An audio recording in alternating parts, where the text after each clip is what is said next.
Okay, I'm still waiting for 8 response. Okay, you can just send that because it has passed 10 minutes.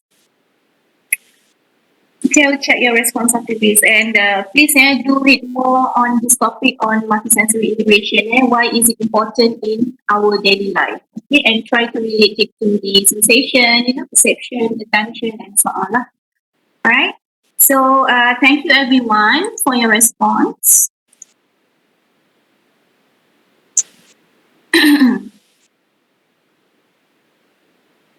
So we proceed with our slides. All right. So this is the outline for our class today. I don't detail out each of the concept lah, but basically these are the things that we're going to do today. Okay, I will focus on the cognitive aspect of spatial cognition. Okay, what are the important concepts that you need to know?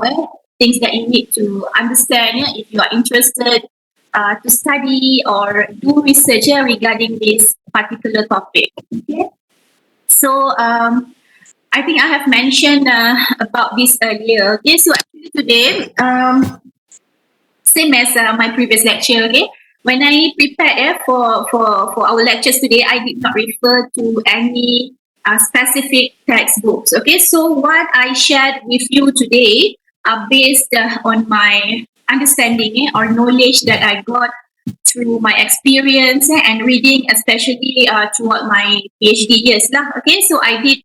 Actually, for my PhD thesis, I did one experimental study regarding this topic, okay, spatial cognition.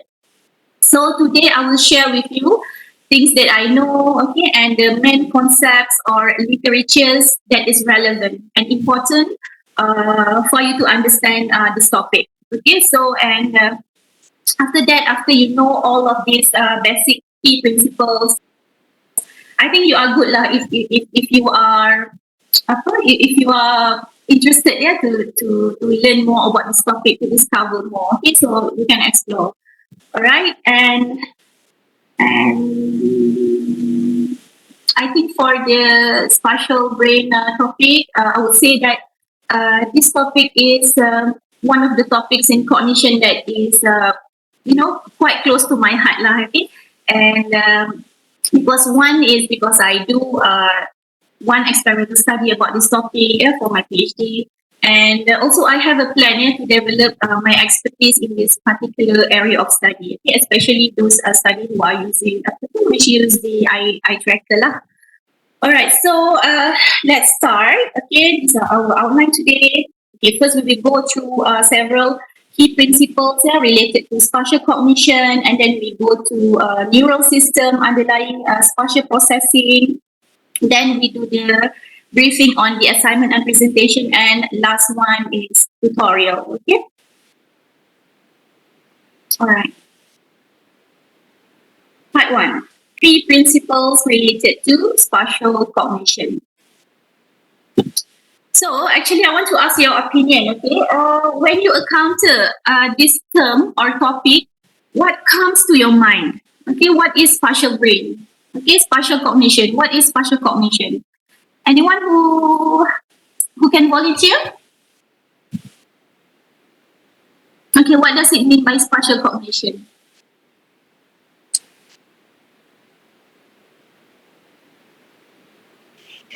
Doctor, Yes. I just from my understanding, spatial ability is the regarding about the ability of human untuk apa? Macam dia nak mengagakkan sesuatu jarak. Yes. For example, when driving, so we know what time we need to turn on right and left side, and from what I'm understanding is men usually is very good in spatial ability compared to the woman. Yeah, only that one I know. So very good, Shaliza. Actually, it's very, very correct lah, very accurate. So it shows that, I don't know, maybe you read it somewhere or you do some homework on this topic. So that is very good. Okay.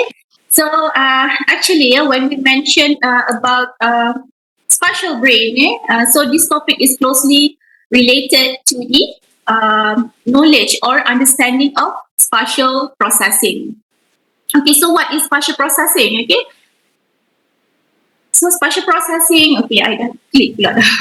So actually, spatial processing is indeed an essential ability of humans that can be defined as sensing and integrating all spatial aspects of our environment. Okay, and this includes both of the external multisensory information and the internal or inner mental representations. Okay, such as your imagery, your mental image, or visualizations. What you the mental image that you created in your head. Okay, so all of these mental processes involve spatial processing. All right.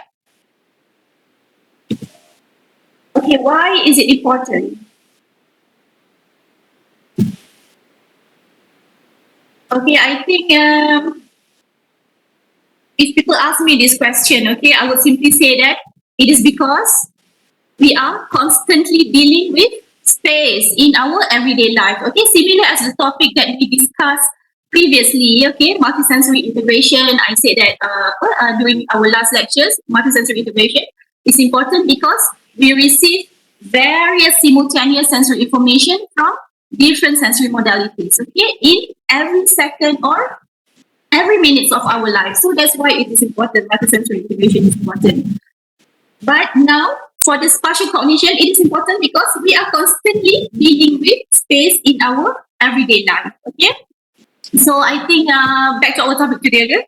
As a human, okay, we have a constant need to navigate, okay, through the complex and dynamic environment. Okay, because our world is not static. Our environment is changing. Okay, so we need to always have a higher degree of spatial orientation awareness towards things that happen around us. Okay, so as a simple example, okay, very good, Shaliza.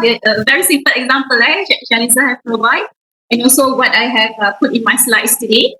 Okay, is when we are driving. Okay, we need to have a sense of spatial awareness. Okay, we need to have the ability to estimate the distance. Okay, we need to know when we need to use the brake. Okay, control the steering. Then left the right the when to speed up. Okay, when to slow down, and also to scan the road and surroundings. Okay, so all of these driving routines or activities, yeah, it involves spatial processing. Okay. So I think the same thing happens here when we walk. Okay, when we walk. So okay, I want to ask you, how about when we are walking? What are the special abilities, yeah, that we need to have or exercise so that we won't involve in accident, we won't fall, okay, we won't stumble. Okay, what are the examples? Anyone?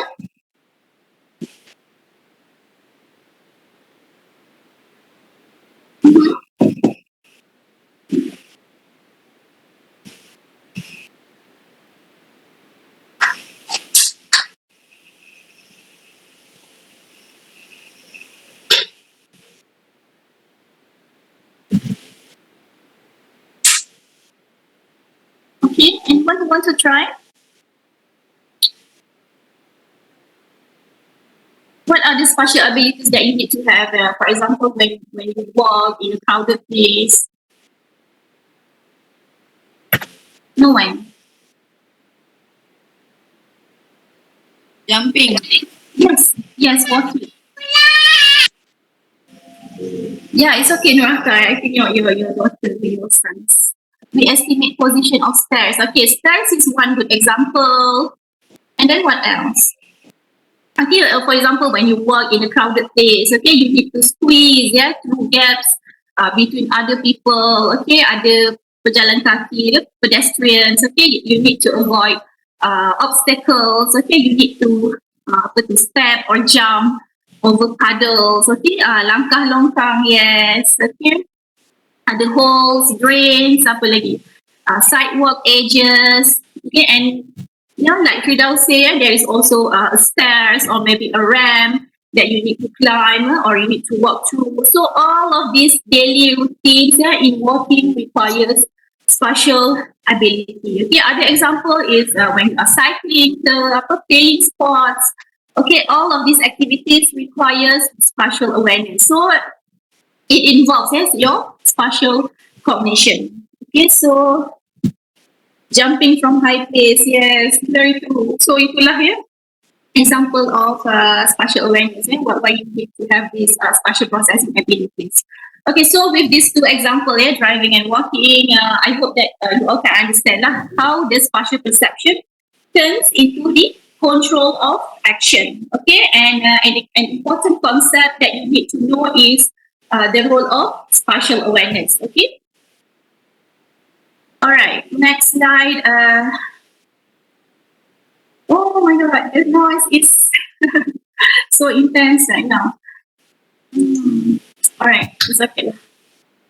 Okay, how do you want to keep track of where we are and where we need to go in a large scale environment? Okay, where physical landmarks and final destinations are often where physical landmarks and final destination are often out of view. Okay, so actually this is one of the questions, that are related to the study of spatial cognition. Okay, so to answer this question, from my reading, okay, cognitive psychology, especially they will focus on the notion of mental representations. Okay, for example, the cognitive map and the root list. Okay, so what is cognitive map? Okay, so we will discuss about this concept later. Okay, ada kat bawah sikit slide about this. And actually, I do this intentionally because the cognitive map is easier to understand and more appropriate, or is relevant for me to mention when we are discussing about the idea of navigation, or wayfinding. Okay. Next, I have a slide on spatial skills. So in literature, if you check with Google Scholar or your general database, in educational settings, okay, usually spatial skills are related to the mathematics performance, okay, and there are research that is being conducted with primary school or secondary schools and even the preschool child to see or investigate the impact of giving the spatial skills training towards their STEM competencies, STEM competencies, the science and technology, apalagi engineering and mathematics performance lah.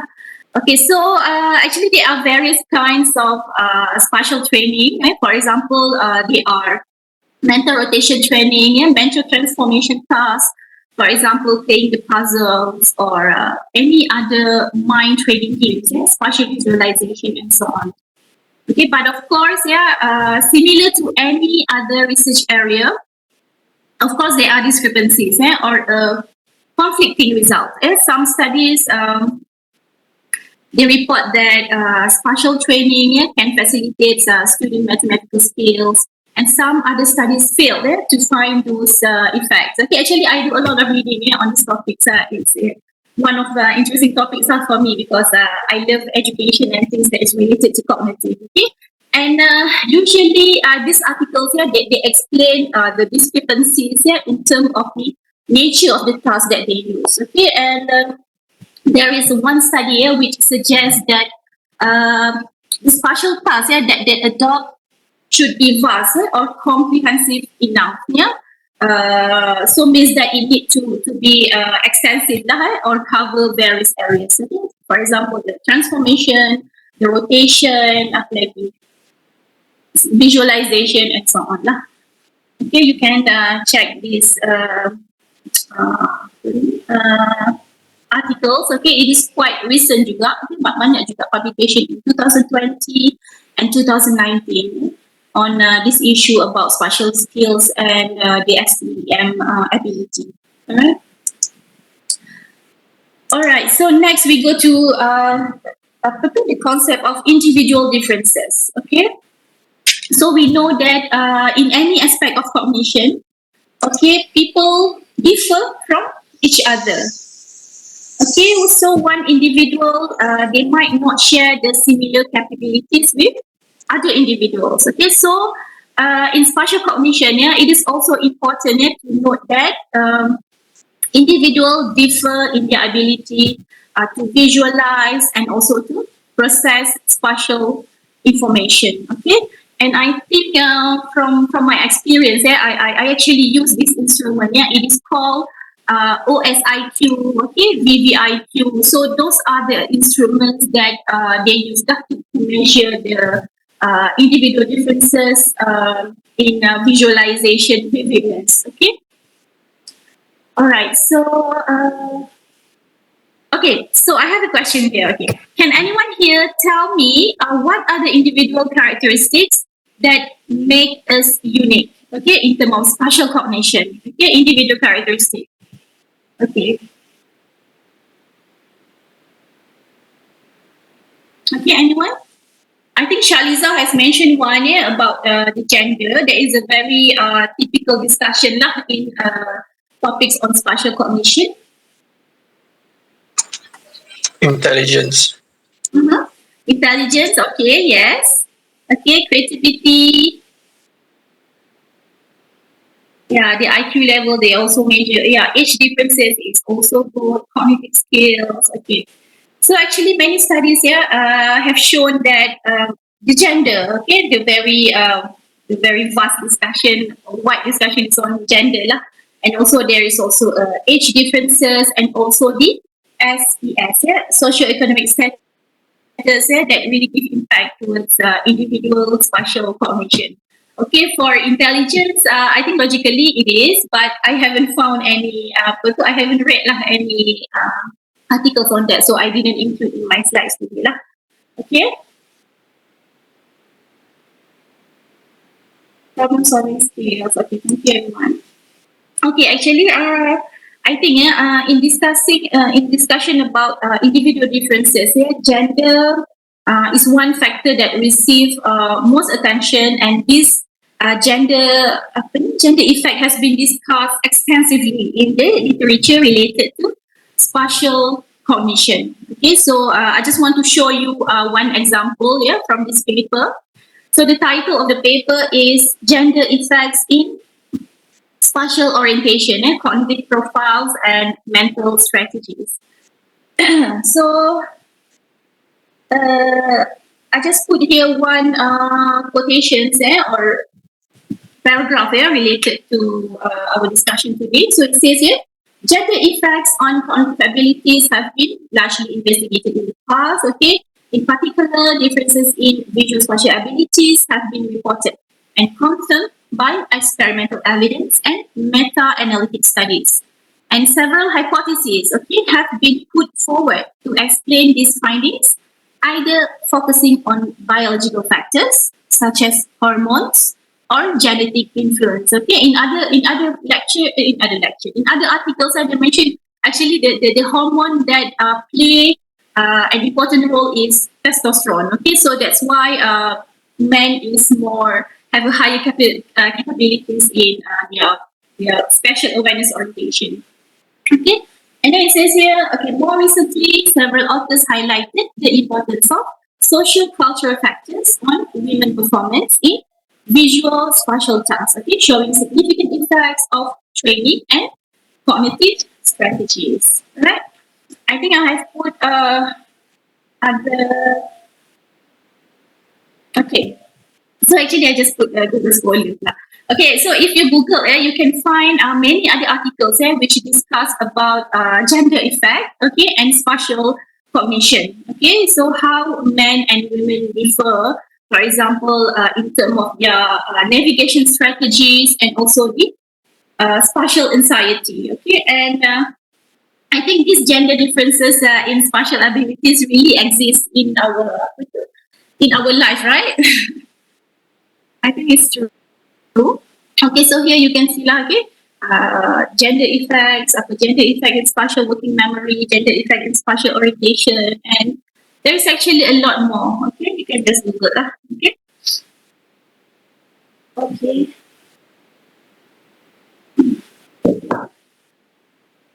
I need to shout.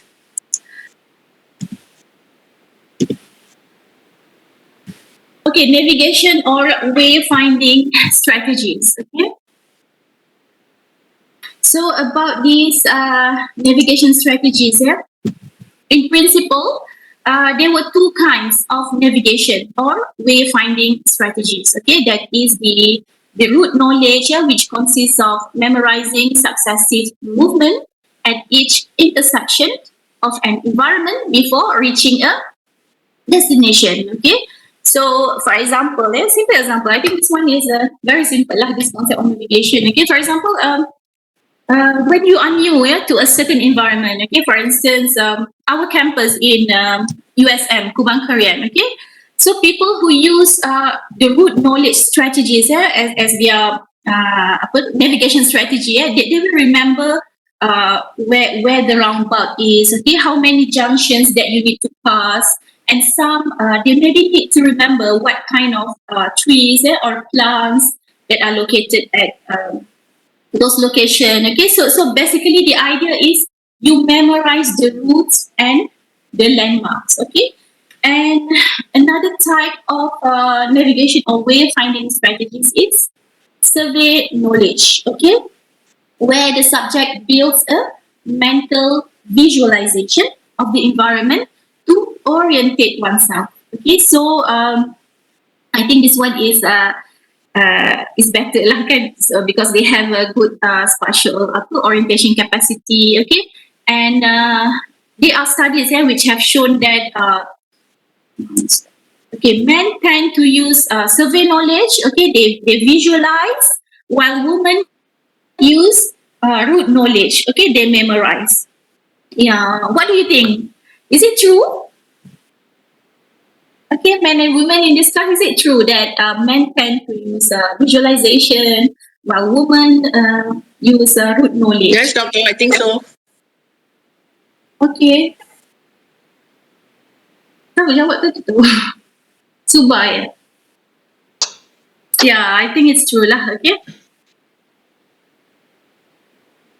Okay, so actually, yeah, I need to explain this. Okay, so actually for this slide, yeah, I purposely put navigation slash apa ni, wayfinding strategies, yeah, because in literature, okay, sometimes these terms are being used interchangeably. Okay, some author wrote it as navigation strategy, some author wrote it as apa tu, wayfinding strategy. So however, yeah, whatever the term is, the important points that you need to remember is that there were two types of navigation or wayfinding strategies. Okay, route knowledge and survey knowledge. Okay, and second, there are individual differences. Okay, in these strategies, the differences are based on the cognitive and perceptual abilities, and then comes discussion on gender differences and so on. Okay, Google Maps knowledge. Yes. I think I'm not good in reading maps, or those things compared to my husband. All right, so I think this about gender effect is true lah. Okay, so these are other articles about gender effect and the differences in spatial cognition between gender. Okay, wayfinding strategies is actually an example of spatial cognition.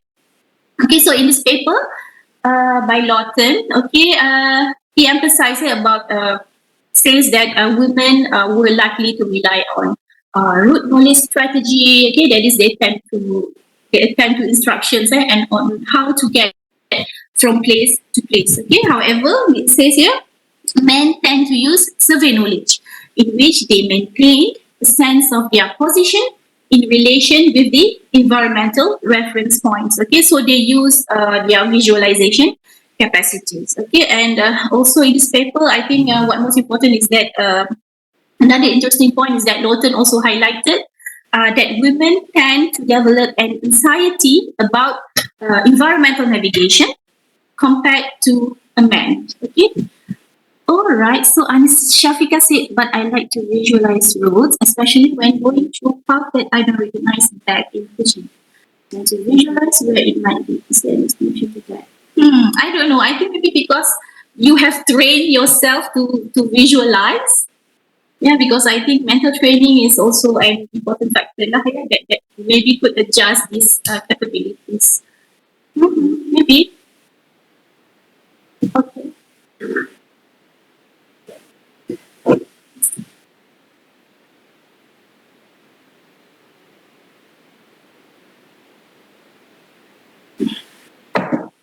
Oh, okay.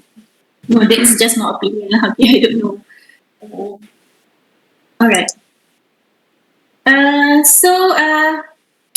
Yeah, this is a quite a new one. Okay, this one is actually in 1994. So you know lah, yeah, how long the study on spatial cognition and gender effect has been discussed. Okay, rote visualization has become automatic motor movement. Okay, yeah, maybe that's true. Rote visualization has become automatic motor movement. Yeah, interesting point. Asmaru, do you have any explanation on this? Automatic motor movement. You want to share your point on this? It's basically like when we do automatic speech, like counting number Automatic what? 1 to 20, or automatic Automatic speech. speech? Yeah, I don't know It's that. like it's like automatic speech. Our brain, in the motor programming part, has been trained to produce certain automatic speech, like counting 1 to 20 or days of the week, uh, uh, without the need of of thinking, it's all automatic in our mind. Macam for Muslims, for example, if we ask someone to baca surah Fatihah, kan, they don't need the text, they don't need the thinking, they just blew that satu easily. So sama juga macam road. If you get used to the road, right? For example, from point A to point B, sometimes we just start the car and then we just drive the car without thinking about turn to the left or to the right, because it's automatic, because we have done it many times. That's the way that the brain I think is it's related trained. to Edward say about building CDN memory. And I think Yeah. I've read it says that actually our muscle, our motor system has its own memory system, right? Is it something that you try to see? Our motor system has memory. I have read it somewhere lah, tapi I don't include it in my slide. But thank you, Asmarul and Edward, for your thoughts on this topic. You're most welcome, Doctor. All right, thank you. Okay, so since the previous paper, I'll show you is quite old. Okay, it is published in 1994. Okay, so I tried to include as well a recent one about gender effect on spatial abilities. Okay, and still there is a lot of people discussing about gender effect on spatial cognition. Okay, so the first paper is about spatial anxiety, okay, and how it relates male and female adult mental rotation test performance. Okay, so this second paper, it is clearly about sex differences in spatial memory. Okay, it is a recent one. Okay, publication. It is a recent publication. Yeah, maybe this year. 2020. So the third paper is still in 2020 as well. Okay, still a very recent one. Okay, gender differences in spatial memory, and I think it's very relevant to you in neuroscience student, because it knows imaging modalities, okay, fMRI, discussion on some aspects of the neuropsychology. Okay, so all of this recent paper I just show you, okay, it indicates that this particular area or discussion on gender differences is still relevant, okay, and still a trend in cognitive experimental study of spatial cognition. Okay, so if you explore, you can find more, okay, on this topic on gender effect. Okay, this is another one. Okay, gender differences in navigation performance are associated with differential. This one is also use the MEG. Okay, they use MEG. Yeah, with differential theta and high gamma activities in the hippocampus and parahippocampus. All right. Okay, cognitive map. Okay, and between.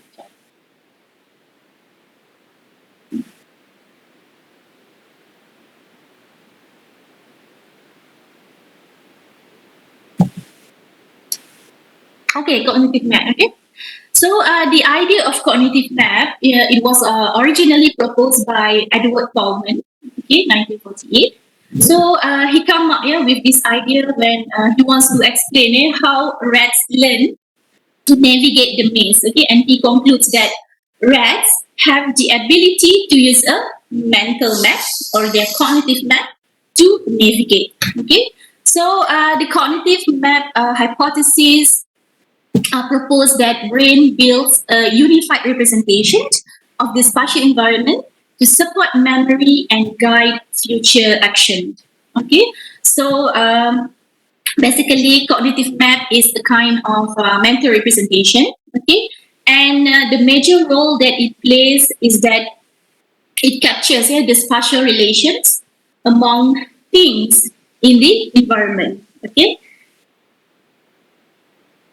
and apa lagi? Cognitive map is important for spatial navigation, okay, and in terms of application, the mental representation of cognitive map can be used to recognize place, to compute distance and directions, and in practical terms, to help an organism find its way from where it is to where it wants to be. Okay, so hippocampus is critically involved in forming and using cognitive map. Okay, remember, okay, hippocampus. Okay, so spatial cells. Okay, this one is actually I took from a paper by you and colleague, okay, in 2018. So the title of the paper is A Cognitive Map, Building Algorithm by Means of Cognitive Mechanism of Hippocampus.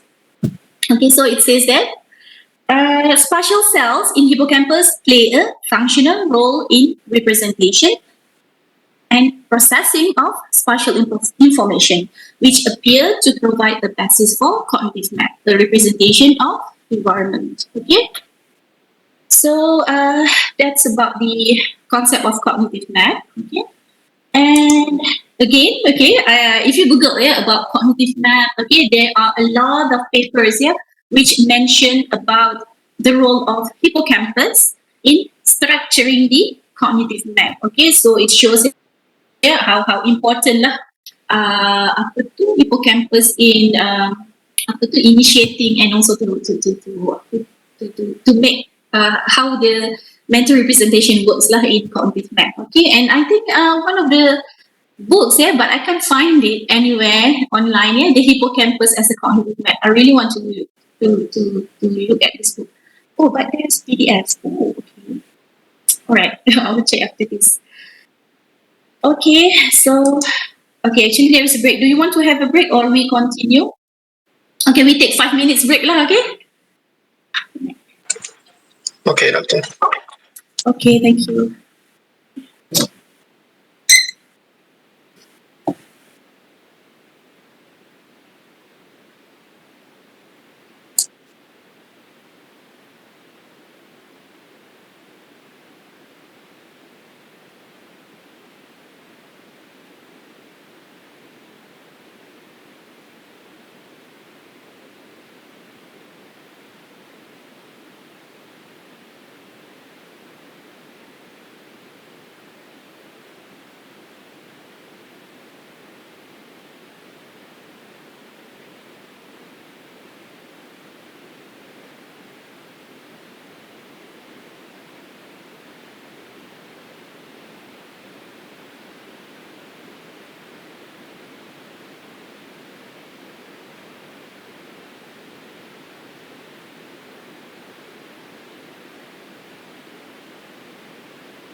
Okay, we're back. All right. So,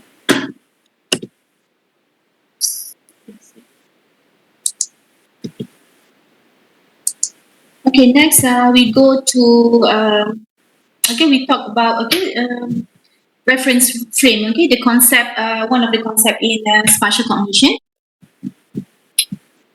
How come there's 25 students here? But it's okay. Okay, all right.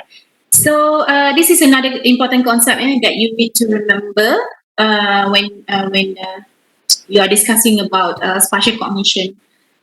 Okay, so reference frame, in the subject of spatial cognition, it is a kind of reference system for the specification of distance and direction. Okay, and with this reference system, okay, it indicates an origin and scale. Okay, so there are two types of reference frame. Okay, that are, first is egocentric. Okay, and second one is allocentric. Okay, so these two concepts are an important term in the study of spatial cognition. Okay, and please do not get confused with these two concepts. Okay, egocentric and allocentric. And I think in some literature, allocentric is also known as exocentric. Okay, but I still need to check on that. But for the purpose of our lecture, we just stick to the most the typical term that authors or researchers has been used lah, in reference frame, egocentric and allocentric. Right.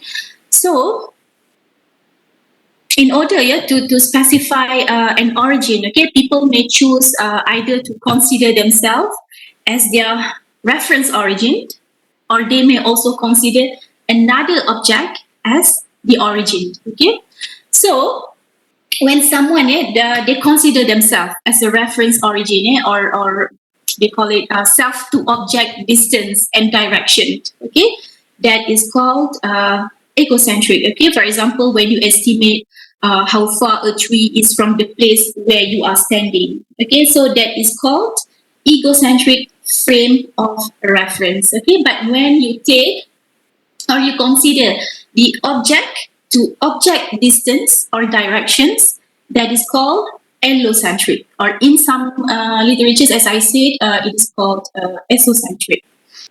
Okay, and example here. Yeah, example is for example, you estimate how far the tree is from your car. Okay, so indicates object to object. Okay, object to object difference, or object to object distance or difference. Okay, so allocentric basically it means one object position relative to another object. Okay, and so actually, for this topic, you need to remember lah, egocentric and allocentric is a kind of distance estimates, and also the reference direction. Okay, self to object and object to object. Okay, this as usual, I will show you articles. Okay. Okay. Oh yeah.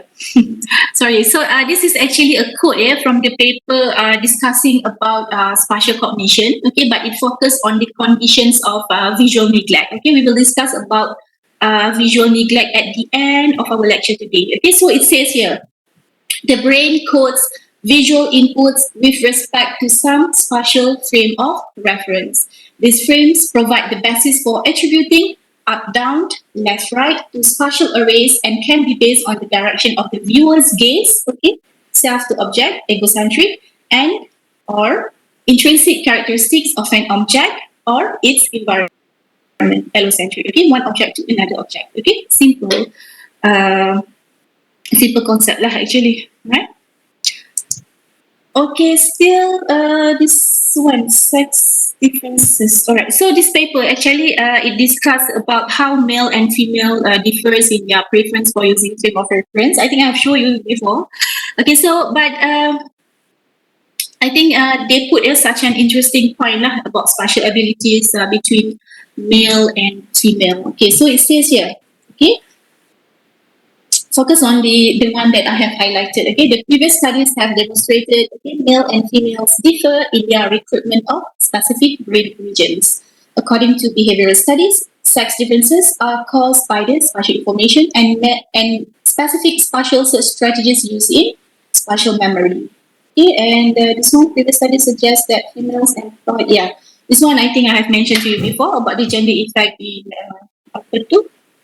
Egocentric and allocentric strategy, right? So females employ egocentric strategy, which has been described as a body-centered strategy, whereas males favor world-centered strategy, allocentric strategy. Oh, just now I mentioned about apa tu? Apa tadi? Pasal apa tadi? I forgot lah. Okay, gender effect on spatial cognition. Okay, is there any other questions here about this topic before we go to the spatial cueing paradigm? Okay, one of the important paradigm that you need to understand when you study about the spatial cognition.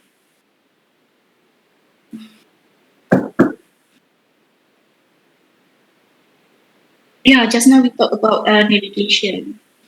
Okay, we continue with this spatial cueing paradigm.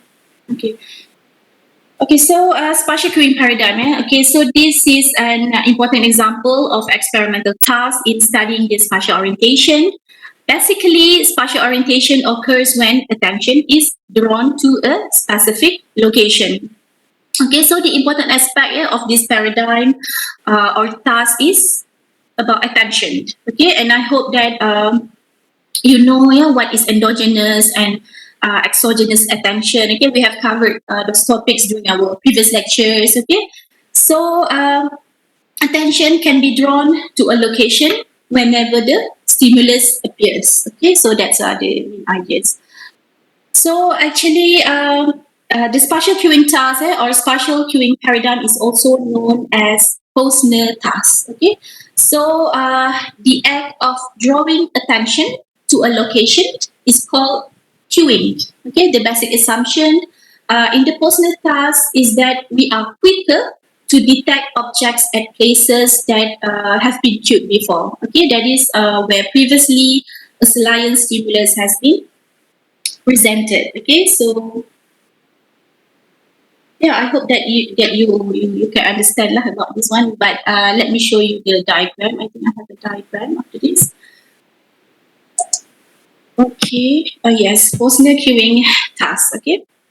So actually, to better understand this paradigm, I show you this simple diagram. Okay, so you can see here. Okay, there is a valid cue, invalid, and also the neutral cue. Okay, and Posner device a task lah of using this valid and invalid cues across trials. Okay, so invalid trials. Okay, you see here the right panel. Invalid trials. The stimulus is presented in the areas as indicated by the cue. Okay, for example, if the cue was an arrow pointing to the left. Okay, so the subsequent stimulus indeed they will appear in the box on the left. Okay, so that's a valid cue. However, in invalid trials, the stimulus is presented on the side opposite to that indicated by cue lah. Okay, so in this case, the arrow pointed to the right. Okay, it directs attention to the right. Okay, but the stimulus or target appeared in the box on the left. Okay, so I think it's quite simple lah. That's why I take this simple image from Google. Okay, because now I think there is a lot of variations on Posner cueing task. Okay, that I think is more to elaborate lah for me nak explain kan susah pula. So actually in the original studies by Posner, okay, he used a ratio of 80% of valid trials and 20% of invalid trials. Okay, and the idea is that the observer will learn that usually the cue is valid. Okay, and it will reinforce the tendency to direct attention to the cued side.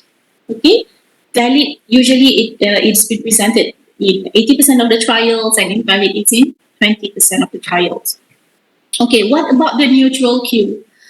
Okay, so in post-mill queuing tasks, neutral queues or neutral trials, it refers to those trials where the queues are not being presented prior to presenting the target. Okay, so look at this diagram. Okay, there is no error. Okay, only the fixation point, their fixation point. So these are considered as neutral trials. Okay, so some variation of neutral trials. Okay, they also do present cues. Okay, there is also study who present cues in terms of in the form of error. But these neutral cues give the participant an idea as to when the target will appear. Okay, the estimate time, but they do not give any indication of which side that it is likely to appear. Yeah, the stimulus will appear. So, for example, a neutral cue could be a double-sided error and so on lah. Okay, so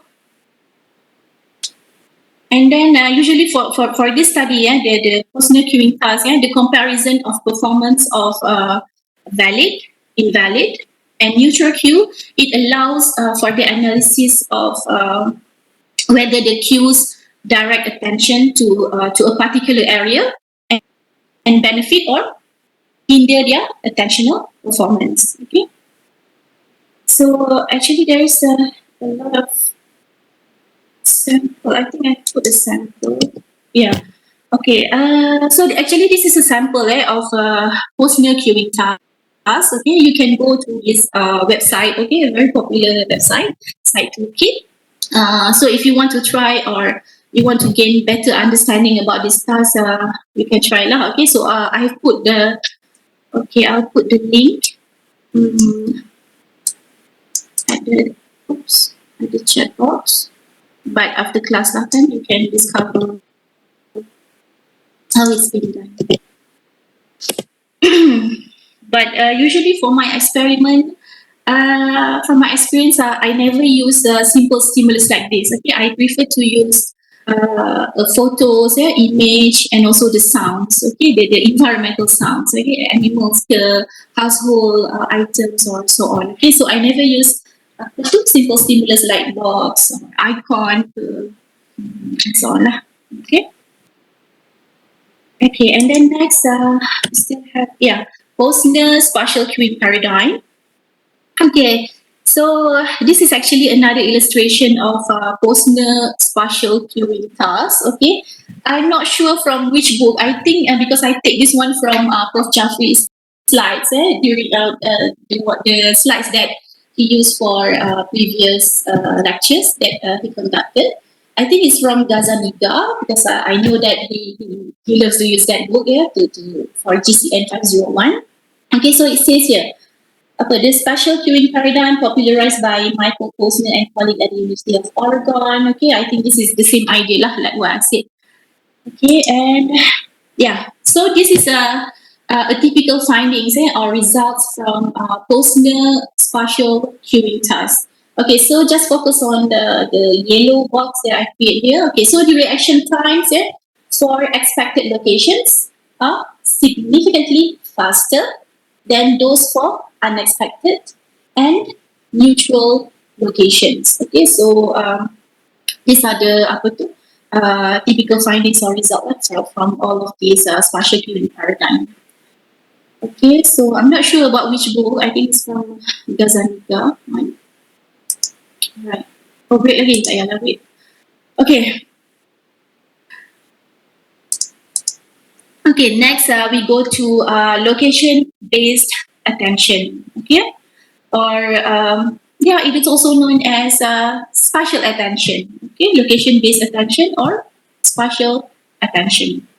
So when we talk about spatial, of course, it's related to space. Okay, and when it involves a space, okay, there must be a location. Okay, so spatial attention refers to the capacity to select a location for focal visual or auditory processing, and to filter out other inputs. Okay, but of course, the majority of the studies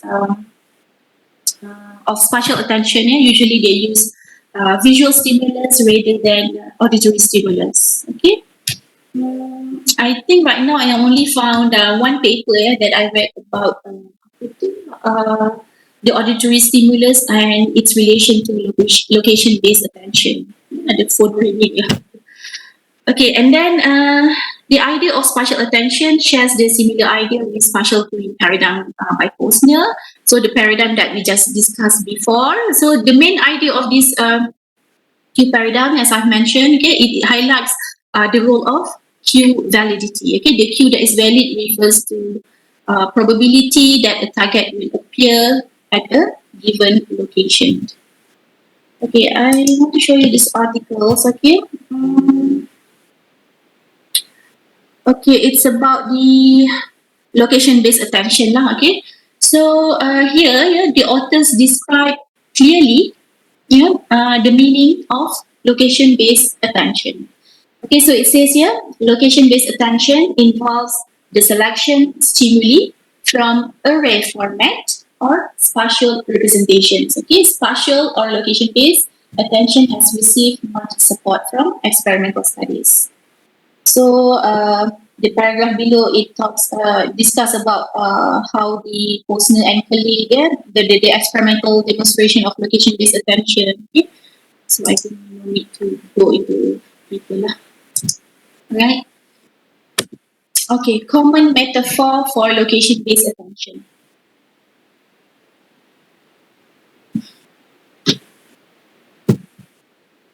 So in literature, yeah, about attention and allocation. Okay, attention usually it has been described using metaphors such as internal spotlight, okay, a zoom lens, and also a gradient structure. And then I think there's another one, the multiple spotlight. Okay, and all of these metaphor, yeah, they imply that attention operates in a location-based manner. Okay, so that is what are known as location or spatial based. Okay, we go one by one. Okay.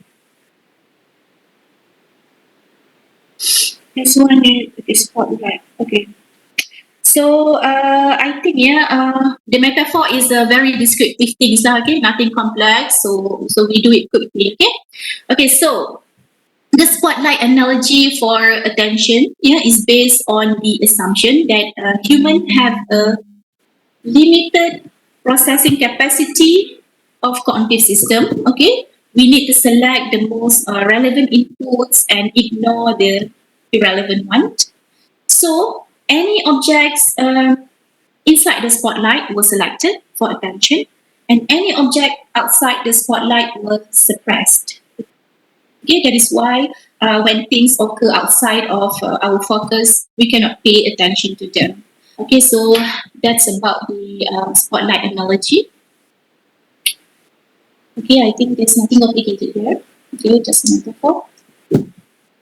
Okay, so we know that zoom lens is flexible in size. Zoom lens, it allows spatial resolution to be adjusted, and individuals can control whether they focus on a specific target. For example, the middle letter of 9-letter word, or spread their attention across all of the letters. So we can choose and we can adjust how on which part that we want to focus. Okay, so that is actually about the zoom lens analogy. And then there is another two. Yeah. Okay, so I think you know what gradient means, right? Yes. Yeah. Okay, so gradient. Okay, so this concept it relates usually it relates to the smooth blending, or the color transitions or color progression. Okay. So it says here, okay, processing efficiency is high near the target location and gradually declines away from the point. Okay, so that's what they meant by gradient. They use this word gradient structure. Okay, So some studies have suggested the spotlight does not always apply because we sometimes do not attend to all objects at the same location. Okay, so that's why maybe I don't know who is the origin originates the idea originates uh, from Anderson or Handy, but that's the main idea lah, yeah, about the gradient structure analogy of attention. Okay, and then yeah, another one, the multiple spotlight analogy. Okay, so basically, this analogy suggests that our attention can be split. Okay, so it has been intensely debated whether the focus of attention can be divided and deployed independently to spatially separated objects or locations. Okay, although the evidence initially suggests that the focus of attention was exclusively unitary, there is a growing consensus based on both behavioral and neuroimaging studies that the focus of attention can be divided, at least under certain circumstances. Okay, for example, maybe their common feature, okay, their size, shape, color, and etc. lah. Okay, so the key idea in multiple spotlight analogy is that people can attend to multiple or distinct location in parallel. Okay.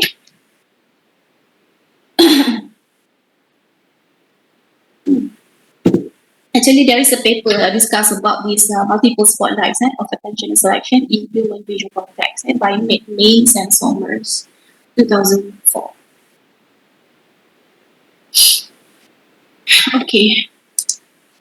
Okay, models of location-based attention.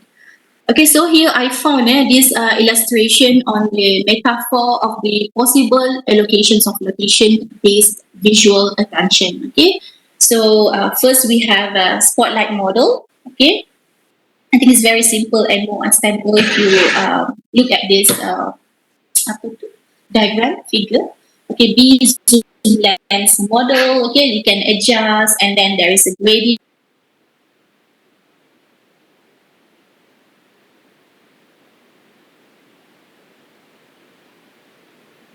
in the table, spotlight D, or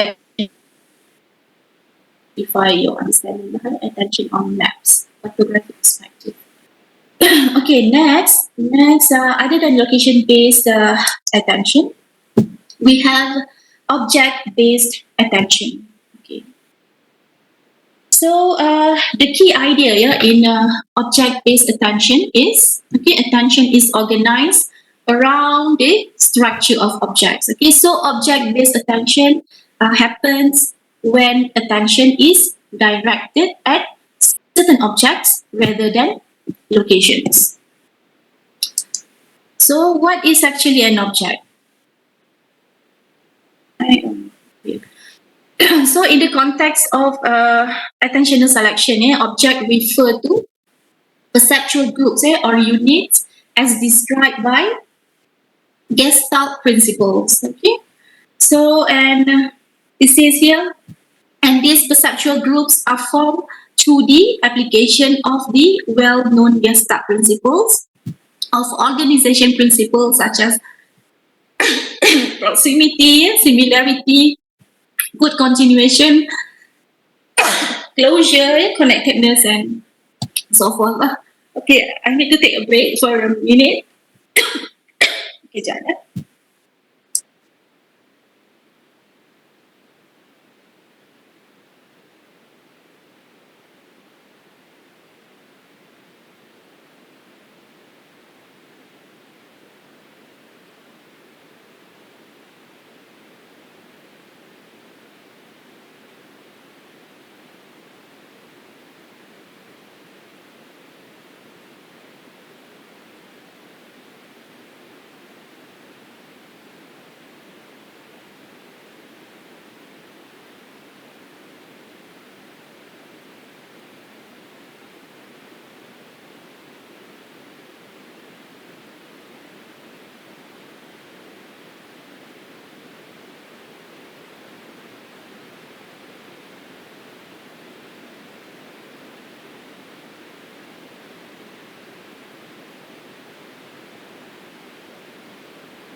Okay, sorry everyone. Okay, looks like my coughing is becoming intense. Okay, all right. So we continue. Okay. Okay. Just now we talked about object-based attention. Okay, now I want to show you, or I just want to give a brief information about what is Gestalt psychology. So I think as a psychology student, yeah, this is a basic thing, or theory that you need to know. Okay, if I'm not mistaken, this topic is covered in chapter 2 of our introduction to psychology textbook, right? So actually in psychology, there is one school of thought that is known as Gestalt psychology. Okay, and the motto of this school of thought is the whole of anything is greater than its part. Okay, so what does it mean? Okay, let's see the next slide. Okay, so these are 6 examples of Gestalt principles. Okay, so again, the motto of this school of thought is the whole of anything is greater than its parts. Okay, so it views any stimulus as a whole. Okay, not part by part. Okay, so I put there the key ideas related to Gestalt principles. Okay, source is of course from Google. Okay, so first, Gestalt principles or laws are rules that describe how the human eye perceive visual elements. Okay, and these principles aim to show how complex scenes can be reduced to more simple shapes. Okay, they also aim to explain how the eyes perceive the shapes as a single, united form rather than the separate, simpler elements involved. Okay, so I think I've mentioned about this in our previous lectures as well. Okay, but for spatial cognition, Gestalt principle is important lah, for you to understand about an object, object-based attention. Okay, last one, about the location-based. Okay, location-based attention. This is as a completion to location-based attention and object-based attention. Okay, so I put this figure so you can see the difference between these two concepts. So you can see here, in the location-based attention, okay, the rabbit are selected based on its spatial position. Okay, that is for location-based. Okay, on the right panel, okay, the object-based attention. Here, the rabbit is selected based on its shape or its physical properties. Okay, so let's see here. Spatial attention and object-based attention are 2 aspects of human attention. Okay. And then, okay. So here I want to show you a few examples of spatial cognition tests. Okay, so that is this spatial cognition test is of course researchers use to measure the spatial ability. Okay, and usually the spatial ability test, it requires the participants to use their cognitive ability to manipulate 2 or 3-dimensional object to solve a question. Okay, so I think for mental rotation test. Okay, I put other examples here. So the first one that I have here is the mental rotation test, or some paper they call it as Shepherd and Maslow test. Okay, so actually Shepherd and Maslow are the founder of this kind of test. Okay, I think also this is the most famous kind of spatial ability test. Okay, okay, how it's been done. Okay, so this figure illustrates 2 sample items from the mental rotation test.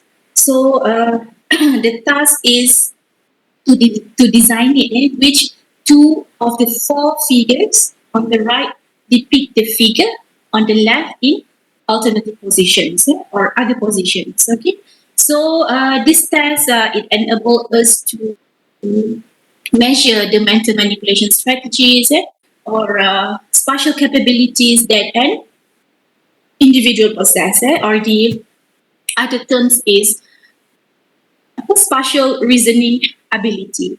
Okay.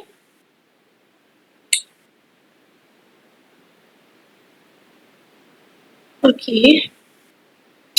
Okay. Second one. Second one is card rotation test. Okay.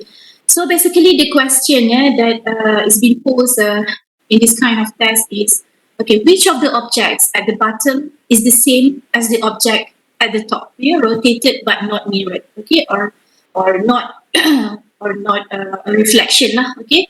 So actually, you can try the sample of this test online. Okay, via website. Okay. Yeah, I put that the link aptitudetest.com. Okay, and then cube comparison, yes. Okay, so other example of spatial cognition test is cube comparison test. Okay, so I think for me, I think personally, I think this one is very interesting. Okay, so it says here, cube comparison test compiles a setup in which three faces of a reference cube are in view. Okay, the faces show symbols instead of dice numbers. Okay, right of reference cube, there are six other cubes displayed along which you are to identify the one that match the reference cube viewed from another perspective. So in some cases, no cube will match the reference cube. Okay, so you can see lah, this is an example of this test. No matching cube. I don't know the answer. Okay. So from all the three spatial tests that I showed you, okay, we can see that most of the stimuli that they use is in the form of the pictorial figures, okay, the shapes, patterns, but not in the form of number of or words, okay. But I think the cube comparison test is new to me lah, and I found that it's interesting. Okay, so I hope that there is a standardized version lah kan yang dah di apa tu develop for this. So actually, you can explore this different kind of spatial ability test on various websites.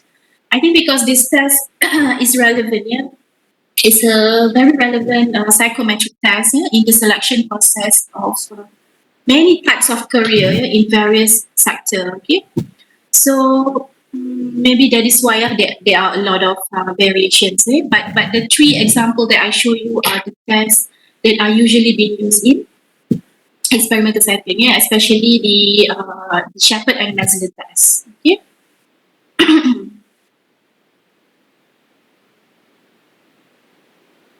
All right, I think for the first part, we're done with that. Okay, no need break lah.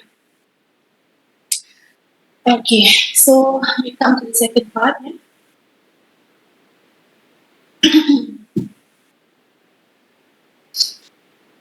Okay, so I think you already know the style of my lectures, especially for GCN501. Okay, so as you know, my area of study or expertise is in cognitive psychology. But for this course, I try to include a few slides on a neuropsychological part of the topic that we discussed. Okay, so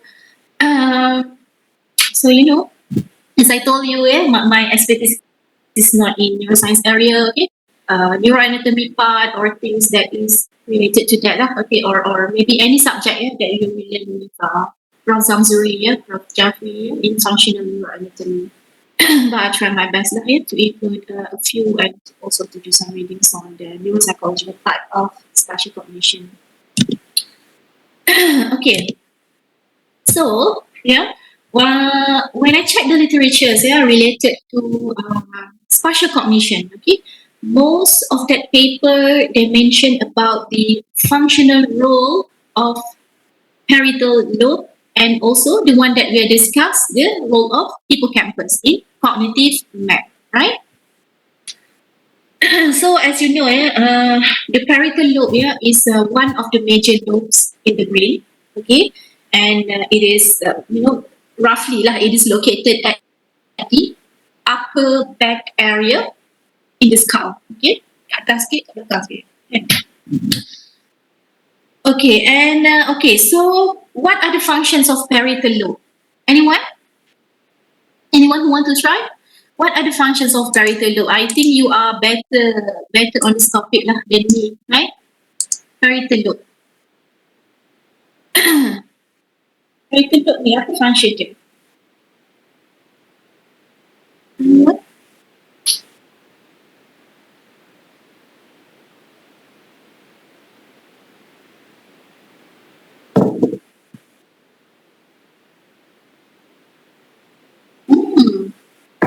Okay, thank you, Suba. You mentioned about sensory, right? Recognition of sense. Okay, so that's right. Okay, so we know that this lobe, they process sensory information. Okay, and some people mention that uh, it is a major interpreter of the sensory world around the body. Okay, so thanks, Suba. Yeah. So, yeah, the parietal lobe deals with many kinds of sensations, okay, which includes touch, pressure, pain, heat, cold, tension, okay, and so on.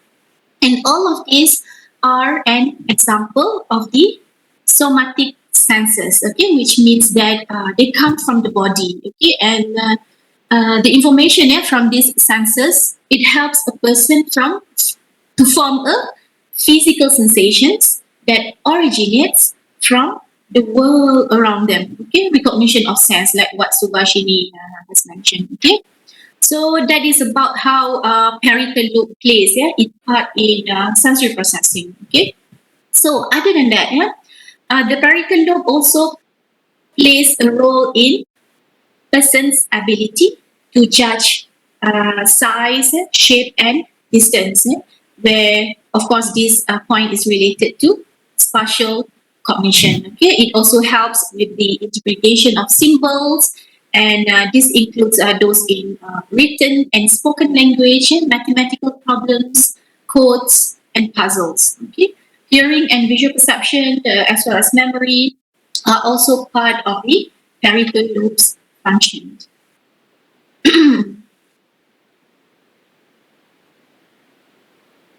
Okay, so that's about the role of parietal lobe, which I think can be considered as one of the primary sensory areas as well. Okay, okay, and then here I have. Okay, so I found this concise description of parietal lobe. So this one is from the International Encyclopedia of the Social and Behavioral Sciences. Okay, so it says here. The parietal lobe has a number of different functions. It is the primary cortical area for somatic sensation, the sense of touch and limb position. It associates somatosensory, visual, and auditory activity for the analysis of space and the transmission of spatial information to the motor system. Okay, and so I think it means that parietal lobe has a major role or a functional role in our navigation control, in understanding of spatial orientation and also our spatial direction. Okay. So it says here again, it is important for the analysis of visual motion, patients with parietal lesion, you can refer to this. Okay. I just take from this Science Direct, International Encyclopedia of Social and Behavioral Science. Okay, just to show you the importance of parietal lobe, how parietal lobe how parietal lobe help us in our spatial coordination functioning. Okay. Then I have parietal lobe in the human brain. Okay, so actually I found this paper about parietal lobe by Bisley and Goldberg 2017. So here I want to show you the location of the parietal lobe in the human brain. Okay, so from this figure, we can see that within the parietal lobe there are 6 main regions. Okay, so 4 of the regions can be seen on the lateral surface. Okay, it's a lateral surface. I hope that you know apa tu, what to say, the location that is further away from the midline, from the midline of your brain, the central sulcus. So in the belakang sikit. Alright, so 4 of the regions can be seen on the lateral view. Okay, and another 2 regions can be seen on the medial surface. Okay, the PC and PPL. So at the lateral view, ada apa I mention lah, the parietal lobe and the colors. Okay. There is a at the lateral view we can see that there is a post-central gyrus, okay, superior parietal lobule, supramarginal gyrus, angular gyrus, and at the medial view there is PPL, posterior paracentral lobule, and also the precuneus. Okay. All right. So there's just a description or location of this parietal lobe according to this paper. Okay, and then I also include in that paper, the same paper, they also include the parietal lobe in the non-human primate brain. Okay, so just now it is just to show you the location of parietal lobe in human brain. Okay, now it's non-human brain. Okay, so I am not sure what animal is this. Is it a rat, a macaque, or a monkey? I'm not sure, but never mind. I'm not sure how to explain it anatomically. But what is the?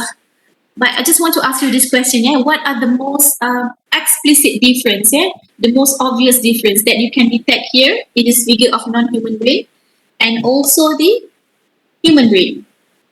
What are the difference? Anyone want to share? Human has more. Yeah, human has more regions. Okay. Okay, Hanisa, that's good. Okay, human has more regions in this parietal lobe. Okay, and I think of course, in terms of size. Okay, we human we have a larger size, larger brain size compared to the animal brain. Okay, and also in terms of what Hanisa has mentioned. Okay. Human has more region of the parietal lobe, okay, and it is much huge lah. Liputan dia tu kan is more huge in human compared to animal. Okay, posterior parietal cortex. I think this one is also the same. Okay, posterior parietal cortex of macaque, monkey, left, and also the human. Right, this one is from the other paper that I found. It's based on the parietal cortex. Okay, so you can see how important parietal cortex towards spatial cognition. Right. So human versus non-human brain. Okay, so here I found this figure about the relative difference in terms of size for human and non-human primate. Okay, this is just a random photo from Google. So I forgot to capture which website this figure come from. So this is just as a general knowledge, fun facts. Okay. Alright. So, but actually, I think there is other animals which are known to have a larger brain compared to humans. Okay. I think it's blue whales, elephant, if I'm not mistaken, dolphins. They have a larger and heavier brain compared to us, the human. Okay. Okay. So this is also for general knowledge lah, okay. I want to show you this website from Science Focus magazine. So I think it is very interesting. They compared many aspects of human and non-human brain. Okay, and I think the style of writing is relaxed and simple to understand. And also they present many interesting facts. But here I just capture the topic of our lecture today about navigation. Okay, and the author has made a comparison between the navigation ability of pigeon and human. But of course, logically, the winner is pigeon lah, kan, of course. So you can check the website after this. It's from Sign Focus. Okay, I can put the link here if you are interested to read it. Okay, here's the link.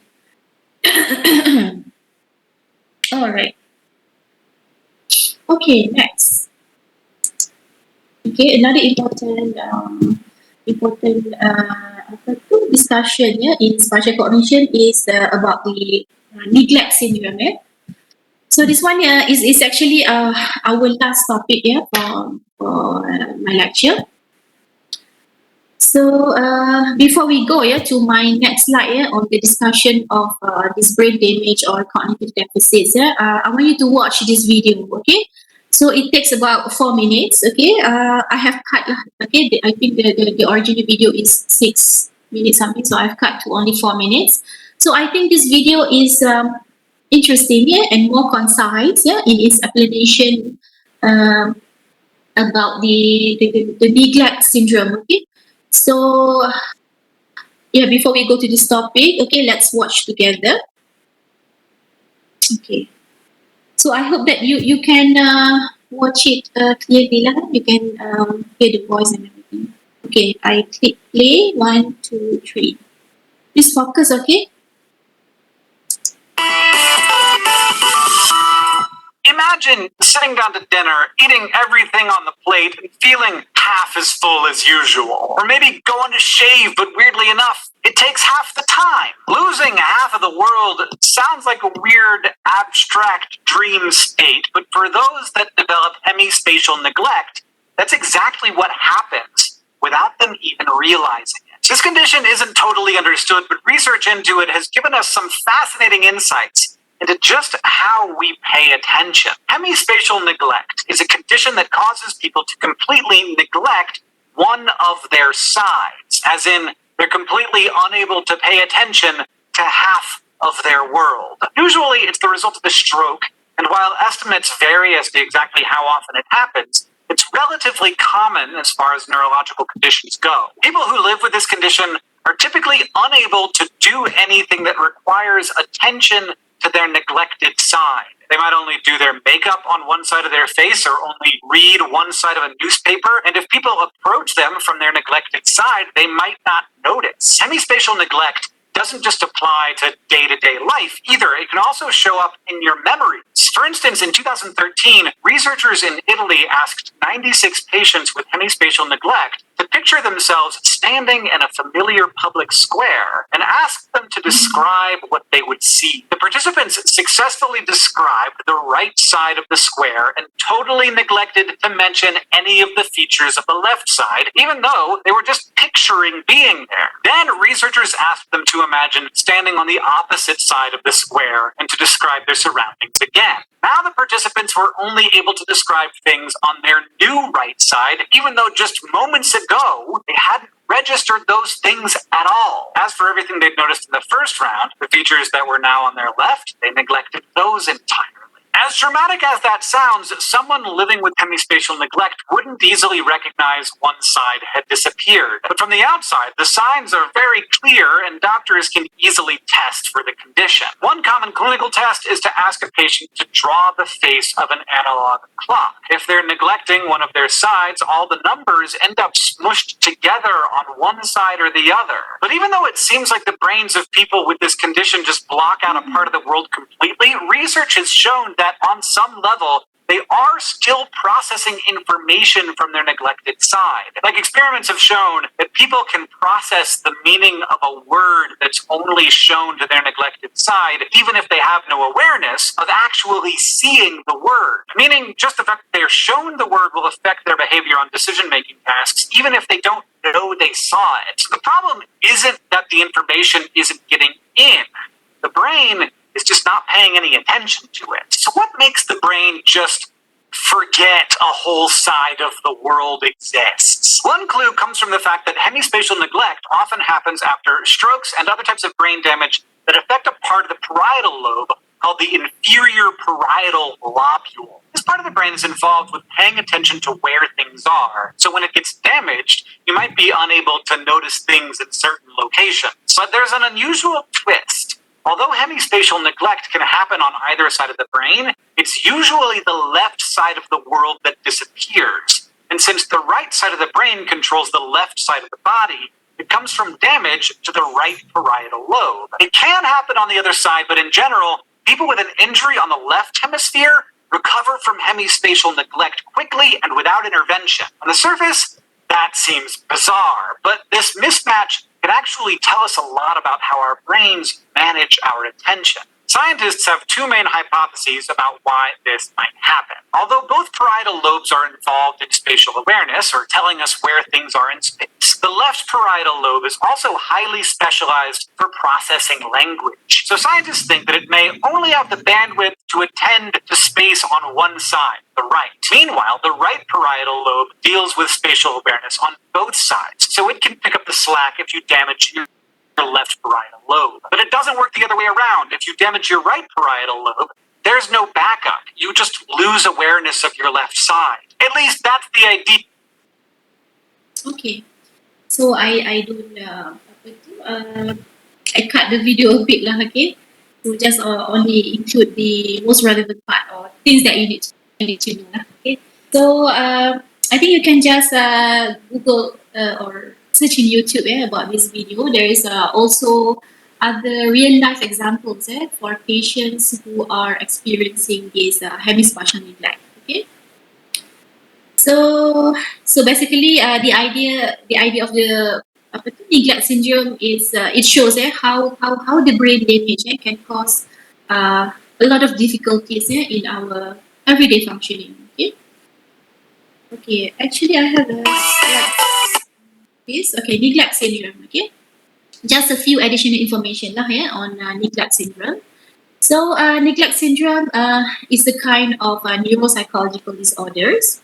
Okay, and neglect syndrome is also known as visual neglect, spatial neglect, visual spatial neglect, hemispatial neglect, contralateral neglect, and also the unilateral neglect.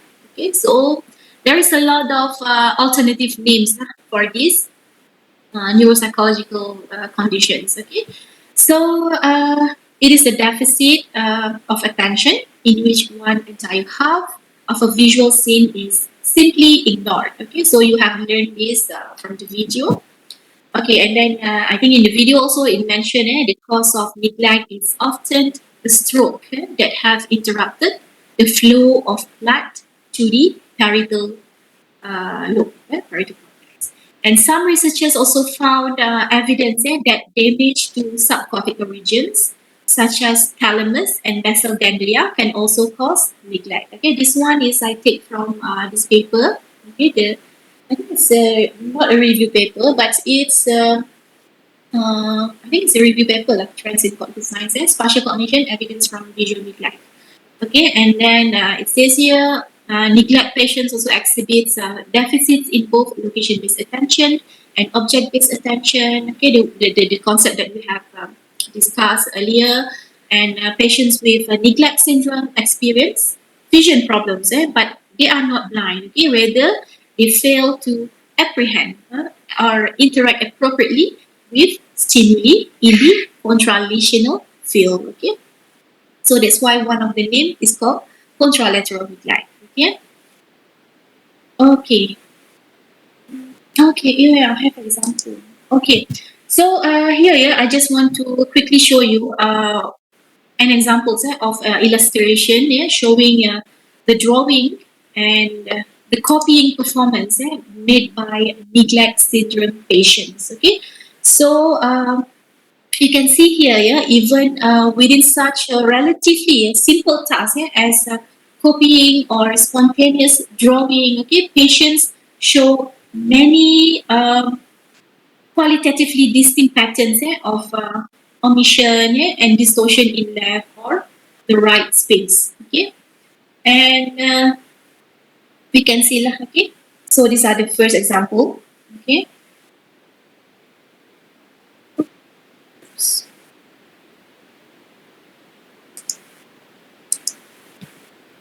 Okay, this is second. This one is from the paper that I take, the review paper about evidence from visual neglect. Okay, when they ask to draw, there is always omission on either side of the drawing. Okay, this one is I just simply take from Google.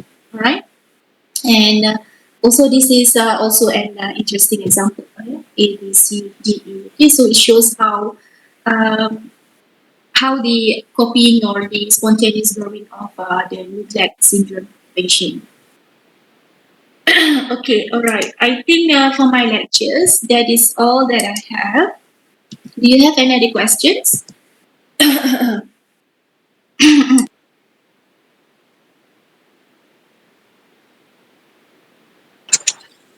No, doctor.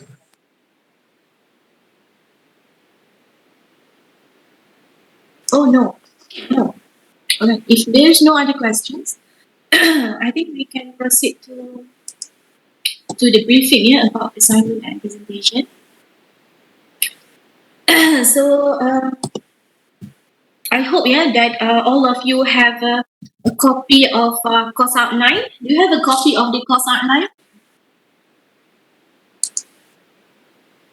This one? Do you have a copy of this one? The one like I only have a printed copy. I don't have the soft copy. Do you have the copy of the course outline? Anyone? I don't have. Oh, tak ada eh? Oh my god. Is it from the master's program book? Yeah, program handbook where it mentioned about the assessment details and so on. Do you have it? Oh, tak ada. This semester, no. Huh? No? For this semester, no. Oh, okay, alright. So you don't have the idea lah. Okay, I think I need to ask for Dr. Aini because this one Dr. Aini gave me, but only in a sheet yang macam ni je lah kan. And then I pun dah cuba jotting. So I will ask for Dr. Aini to give a soft copy. Okay. Alright. So actually the details, assessment details is all written in the course outline, okay, or the handbook. So macam mana I nak buat? Okay, never mind. We continue. Okay, I think for the assignment because it's much more it's much more requires it's a starting point lah for your assignment and presentation is actually at the same topic. Okay, so I think I would only read to you lah. Okay, I will read to you. So if you have any other questions, then you can ask me now lah during our classes. Okay, so okay, all right. So actually, the instructions for your written assignment and presentation, okay, is exactly the same as what have been written in that document. Okay, I will send it to you later. So actually, it's just that here, on this slide that you can see, I just want to give or provide clearer information on certain points. Okay, so first, it says here, okay, students are required to give a short literature review or summarize and synthesize the findings of the studies of cognitive neuroscience research that have been conducted using neuroimaging modalities. Okay, And for that, please include various neuroimaging modalities, including the eye tracking study. Okay.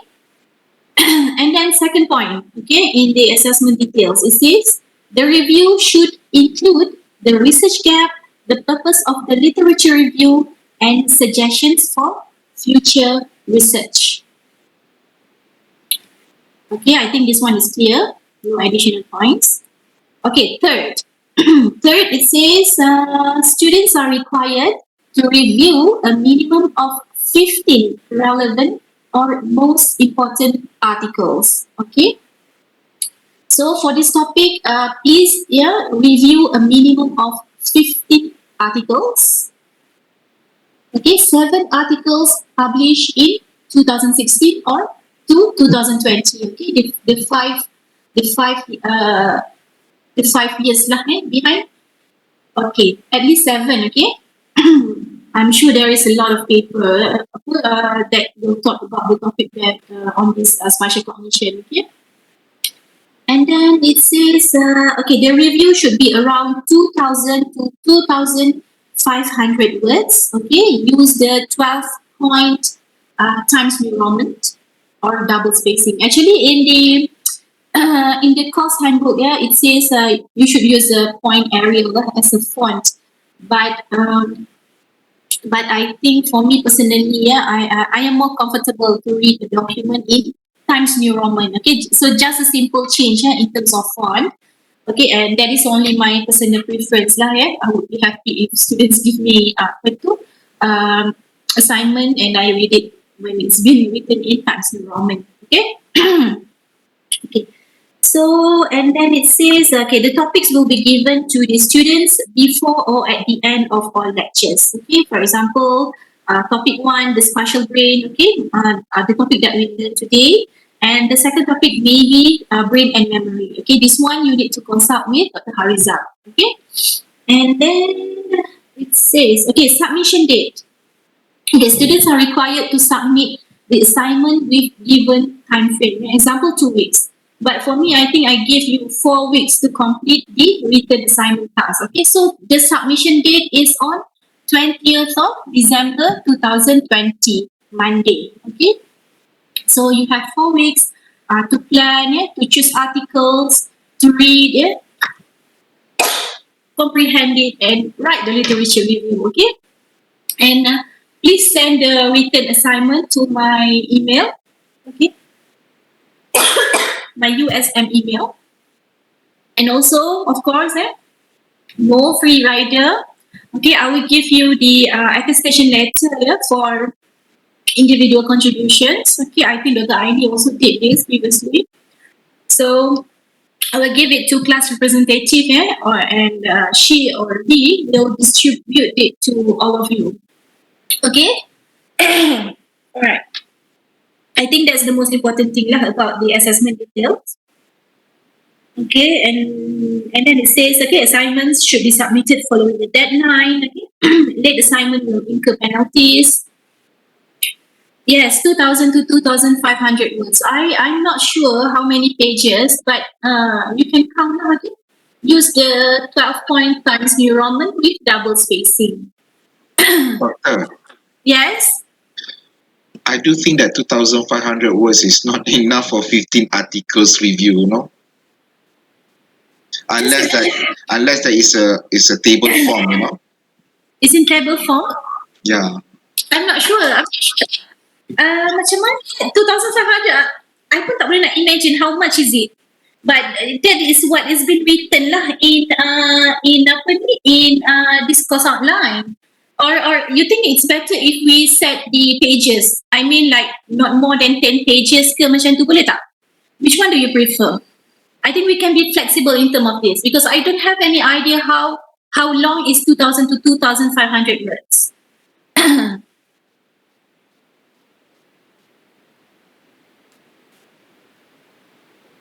Okay.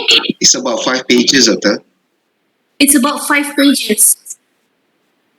Okay. Do you think that it's enough? Okay lah. Okay, for me, I think this is the minimum requirement lah. Okay, 5 to 10 pages. Okay, boleh tak? Kalau I put that requirement. Okay. 5 to 10 pages.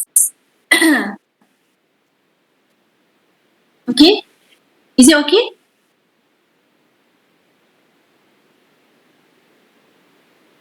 Anyone? Any thoughts on this? Okay, let me look at I think there's a lot of questions here. Okay, Ifa Adlina, Dr. Do we need to incorporate all modalities and all of the trends from 2016 or 2020 or just enter it to any one modality? If possible, you choose lah, okay, 4 or 5 ke apa, fMRI study satu, EEG, and then the study which use the ERP ke, MEG, TMS, and then of course lah eye tracking, okay, so that it's more enjoyable for me to read, okay, the eye tracking study. I think I'm sure there is always a study about spatial cognition which use the eye tracking camera, okay. Okay, and then about incorporate all modalities, okay, I've answered that, and all of its trends from 2016 to 2020 or just enter it to any one modality. Okay, that's why I have set the topic, yeah, for each one of the group, okay. Okay, next we go to presentation. Okay. So I think for this one you can read from the course outline lah, okay. I think I'll just prepare and simply I will scan this document and send it to you, okay, in WhatsApp group. Okay, I think it's easier lah kan daripada sebab Dr. Aini pun have class after this, so I don't want to disturb her. Okay, I will give you after this. I think for the presentation is very clear, okay, just like usual. It's just that I want to stress on this, okay. For the presentation, assessment criteria will include informativeness of the content, clarity of the presentation, and usefulness of the material. Okay, the assignment will be evaluated based on rubric 4. Hi, Doctor, how many students per group? Okay, I have actually do it yesterday. Okay, and then Armani said literature review. Yes, literature review only. Okay, so actually you don't have to describe one by one, okay, what the study is about. Okay, you just read everything. Okay, see what are the key principles, and then you put it in your literature review. Okay, average more than 100 word for one article. Yeah, it's review of 15, but Mira our own. Yes, and 5 to 10. Okay, I think for the pages, we just set it to 5 to 10 pages lah. Okay, all right. Okay, so that's for presentation. Okay, so the date will be on 60th of January, yeah, 2021. Time 2 to 4. I think this has been set earlier. Okay, so there will be no problem. Okay, and then so these are the topics, yeah. So I will divide you in 7 groups, okay, and then yeah, each group will have one topic, yeah, related to spatial cognition. Okay, so I think it is easier this way lah, yeah. So that you can do a more focused reading, okay, tak adalah cari Google Scholar sesat cari kan. So I give you a topic lah, yeah, that you need to focus, okay, and just do a focused reading lah, okay. I think that's most important. And then during presentation, if we have these particular topics or different topics, yeah, on spatial cognition, yeah, we can learn from different aspects of spatial cognition. So I think that's better lah, okay. How many people in group do we get to choose our group members? Oh, okay. Presentation for this. Yes, presentation for this article review. It is actually the same thing, okay? Just that you need to present whatever that you have prepared in your written assignment, okay? It's a similar component. Okay, so the first topic is visual spatial memory. Second is visual spatial imagery. And then about the spatial cognition, okay? Include discussion on gender differences. I think there's a lot of papers which discuss about gender effect, wayfinding strategies, also include discussion on gender differences. For those who do the mental rotation, you can also include the discussion on gender differences because there is a large amount of paper which also discuss about the gender effect on mental rotation performance. Okay, and then also about the visual scene processing, and the last one is for the topic is egocentric and allocentric spatial representations. Okay. So actually, yeah, I have allocated each one of you in groups yesterday. So to put you in group, I use the team picker wheel. I think those who are taking GCN505, they are familiar with my style. Okay, so I don't know. Do you want to see the list, or you want me to run again the group allocation? I don't know. I'm very open to this. Okay, so the group is like this. So do you agree? So there are three. Usually there are three people in one group. Okay, because this is simple assignment. Okay, and then I don't want to have an issue of free rider. Yeah, the students are not doing works. Okay, and take credits without doing nothing. Except for team 3 lah. Okay, there is 4 because we have 22 students, right, in our class. So are you okay with this group allocation? I hope that you agreed lah. Okay? Okay tak? Okay, doctor. Okay, you okay, senang kan? Okay. Alright, so actually to make things easier, okay, group 1, oops. Group 1, you will do visual spatial memory. Okay, so you follow the list of the topics that I have give you. Okay, dah screenshot tak? Ada satu print screen? Okay, or maybe I can share with you lah nanti dalam WhatsApp ke? Okay, dah print screen semua or maybe I can give you after this. Alright, any other questions on Doctor. yes? Then send print screen for this picture. Okay. Okay, alright. If you have questions, you can contact me lah. Email ke, WhatsApp ke, salah. Okay? Alright. So, part 4 is about tutorial. Okay, we have another, sempat ke ni apa? Tapi I think we need to do this, okay? So, macam mana ni? Okay, now we go to tutorial lah, okay? So, I will put you randomly in 4 groups, okay? There is 4 groups here. So, and then I have chosen 4 articles, okay? So, please read those articles and extract the key ideas in that particular article. Okay, and also please include, show us the illustration, or the task or stimulus that that the author used in their study. Okay, so I will give the paper. I will put the paper in our WhatsApp group. Okay, we just do it simple je lah kan sebab tak sempat. Okay. It's okay.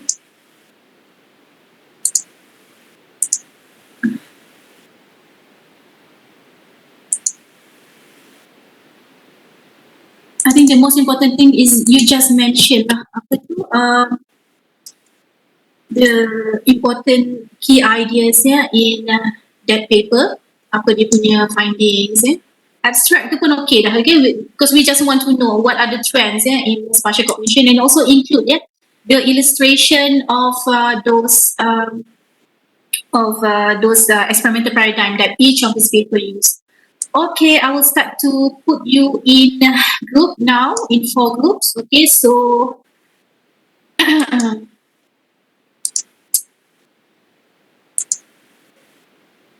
there is a very good.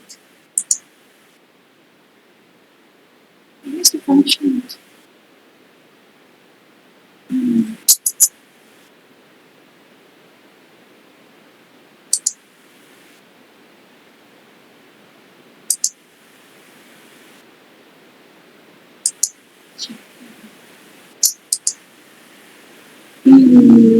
So difficult.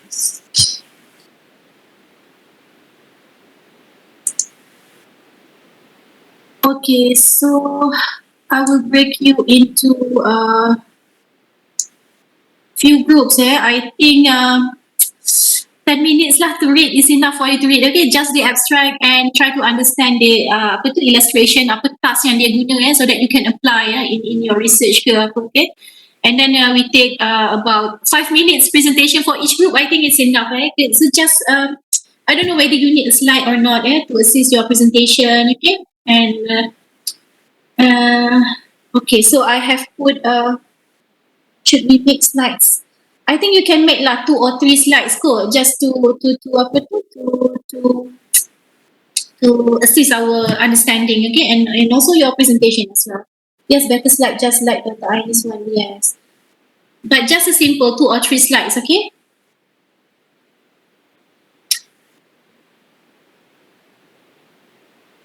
Okay. So I think you have captured group 1 buat apa, group 2 buat apa, group 3 buat apa. Okay, I will allocate you to group now.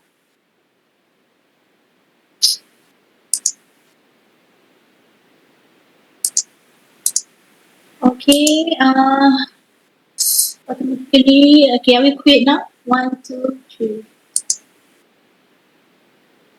Start breakout sessions. Okay.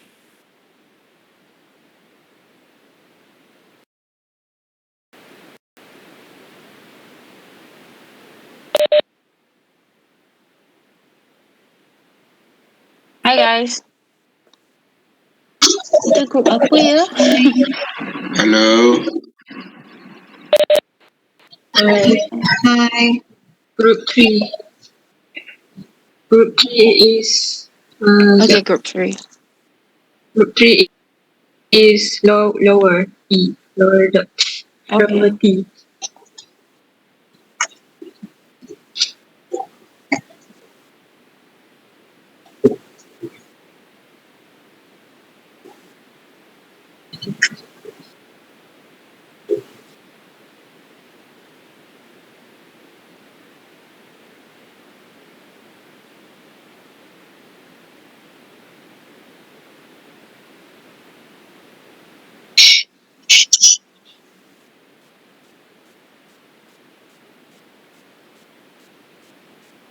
Kita group 3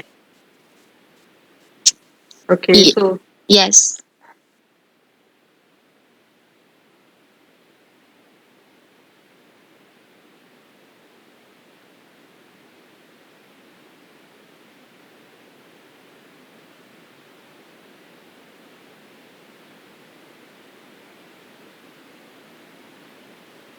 How is the article by Laura again? yes. Okay.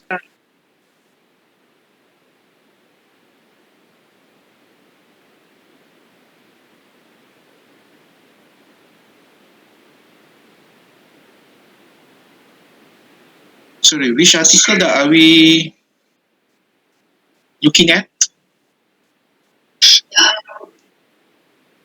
The lower one.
Guys, are we dividing our work to our whatever, someone is doing the intro or what?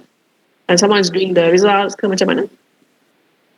Do we have time to do that, or because doctor said just read the abstract and the Yeah, just the abstract, right? Oh, okay. All right.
Is anyone preparing the slides?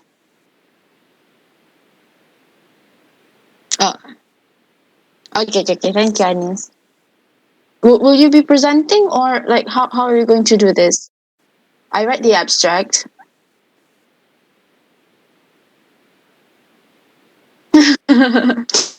Siapa nak volunteer?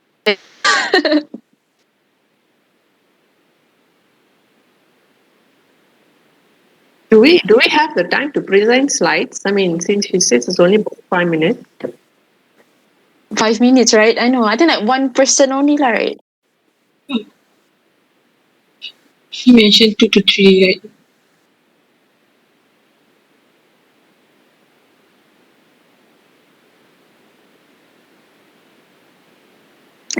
I think she wants. Okay, and she wants the picture, right? The what do you call them? Like the tasks.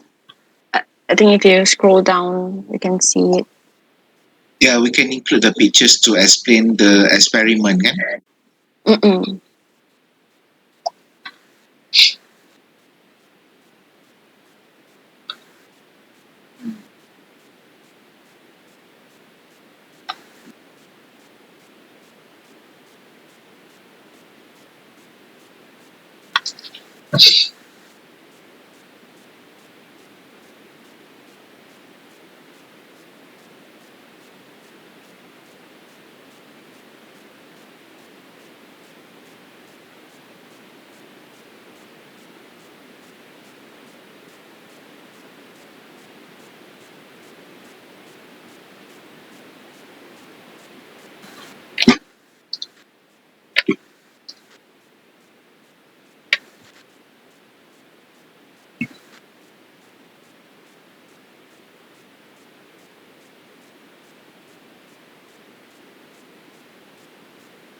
Can.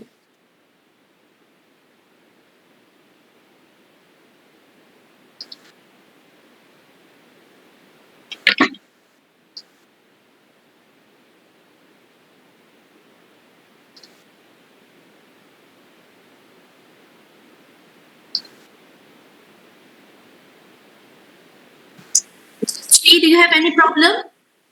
Your article is Lauer, okay? LAUER 2020, right? Uh-huh. Okay. All right, just simple one, 10-minute presentation.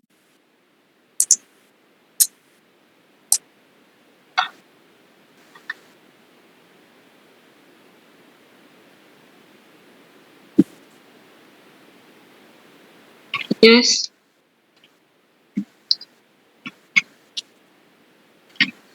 Boleh.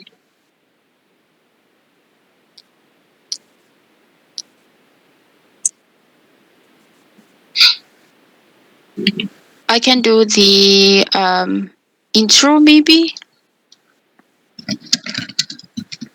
Is that okay? I'll just like seriously copy and paste from the abstract, okay? So who's going to present it? I think each of us can present as they are preparing it, right? So they can discuss their part. Mhm. Otherwise, you're gonna get confused. So who's doing the abstract? I can do the abstract. Okay, go ahead.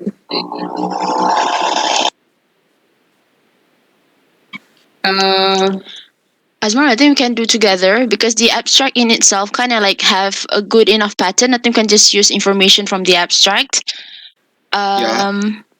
Right. I think what we can do, we both can do like the intro, like the part where they talk about contextual regularities and everything, and just kind of like check up ada dua experiment that they're being used here. And then I think Ifah dengan Anis buat the experiment in itself, and then maybe Divya and Shubha can talk about what they find, like the result. Is that okay? Yeah, the conclusive part. Huh? Yeah. Because I think we can just get information from here. Okay. Is that okay? Yeah, fine. Okay, I'll do the conclusion part. Yeah, we'll do the conclusion part, Divya. I'll check on the results as well.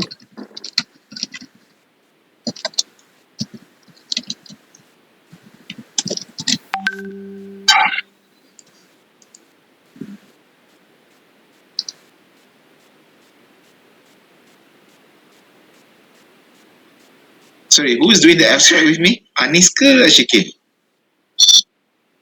Okay. Oh, berobot-robot nak cut and paste. Yeah. Tak apalah, buat je lah. Hantar je.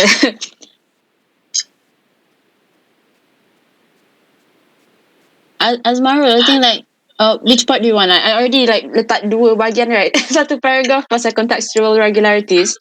Another macam like lebih pada question, macam like nak set things up for what this experiment is. Yes. So do you Just want to very just cakap? briefly je kan. If it's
Azmar nak tanya, will you start the presentation or will I start the presentation?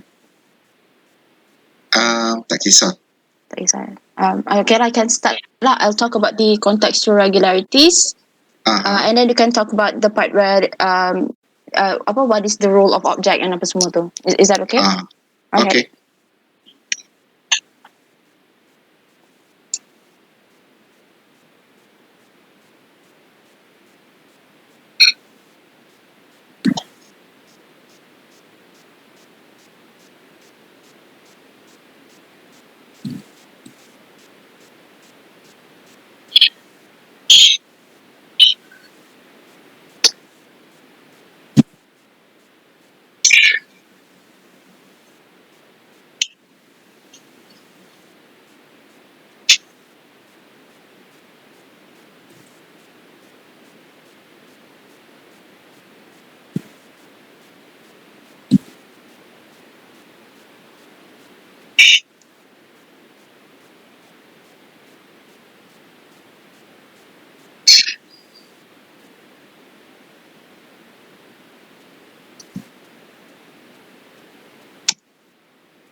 Okay, I've shared both the results for one, which is the upright scene and upright object, and the second one is for the upright scene and inverted object. All right.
I think I'll share the slides, but I'll go first, right?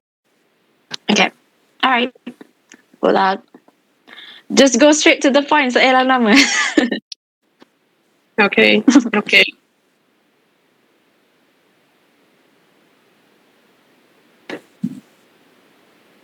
Thank you, guys. Thank you all. Thank you, Anis, sebab buatkan slides. Thank you. Thank you.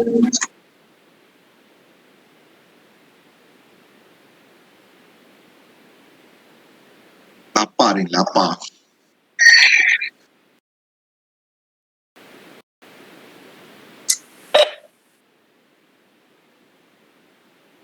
Okay, everyone. I have end all our breakout sessions. So, group one, are you prepared? You can share your slides now, and we do it quickly. Okay. Group one, are you here? Yes. Okay. Thank you. Okay, can I start? Yeah, sure. Okay. So we are group one. We are going to present the article on using space to represent categories, insights from gaze position. Next slide, please. Okay, for our introduction, here they want to investigate the boundaries among imagery, memory, and perception, and they do that by measuring gaze during retrieve versus imaging visual formation. So here they actually want to see if the functional role of eye movement does not is limited only to processing of visual information, or is there any other function of it? Here they also review the studies previously done, and there's two paradigms that especially take their interest, which is first the blank screen paradigm, where empty areas visited during imagery and memory tasks usually correspond to locations that were inspected during perception. And the second is the scan path theory, which is while we are scanning a visual scene, the brain stores the sequence of fixations in memory and it reactivates when seeing the image again or when visualizing it later in the absence of any perceptual information. So from this, they form a working hypothesis, which the next presenter will tell. Next slide. So for the working hypothesis in this article, is about when the object location is encoded. Visual and semantic information about the object will generalize or transfer to the item or the scene or during the neighborhood category. So it will trigger the eye movement to the relevant areas. This will occur during the visual recollections of all item as well as during the mental imaginary of the new item as long as the new item belong to the same category or is semantically related to the old item.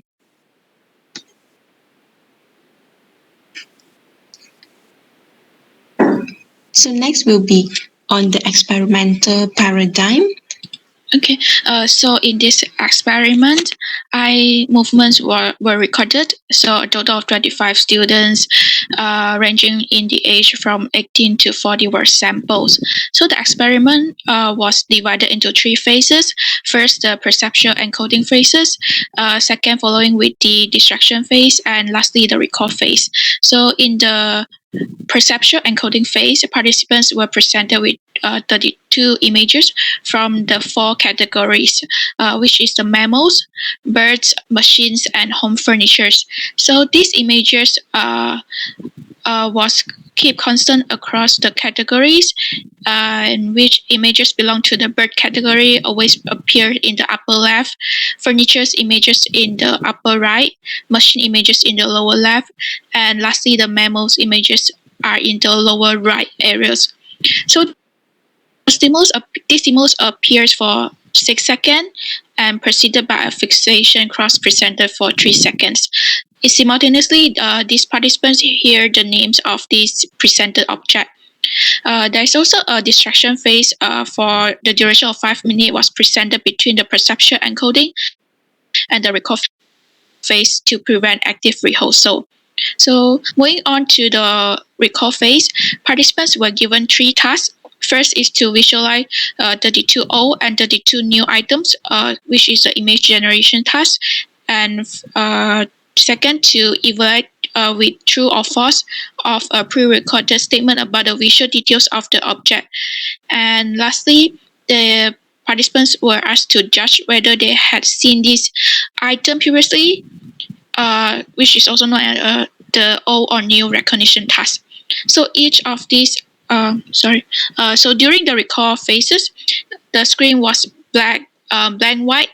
So the participants were provide opportunity to freely move their eyes. So to facilitate spontaneous eye movements, the researcher explicitly avoid using fixation crosses during the three tasks. All the participants were self-paced. So after hearing the pre-recorded cues, participants will need to generate the mental images and inform the experimenter that they had done so by saying okay. Then they will hear specific questions, which is the auditory file, and they will need to give their response verbally to the experimenter. Then the experimenter will instantly press a button on the keyboard. Finally, the participants will need to judge whether they had seen this item previously, and these responses from the participant was recorded by the experimenter via the keyboard as well.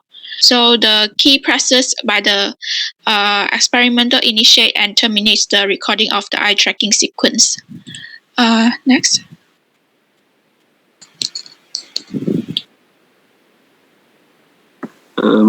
Okay, so for the discussion, some major researcher found from this research is first, the participants spend more time in the same area with remembered items and also when imagining novel items. Then, given that the new items were not previously associated with oculomotor or spatial information during encoding, the researcher concludes that fixations to locations during encoding are not required to cause systematic eye movements with the blank screen paradigm. The next one is participants were slower in generating new images, but faster in inspecting new images as compared with old images. And the next one, similar eye movement for objects belonging to the same category suggests that there are tight links between spatial and conceptual representation. Okay, next.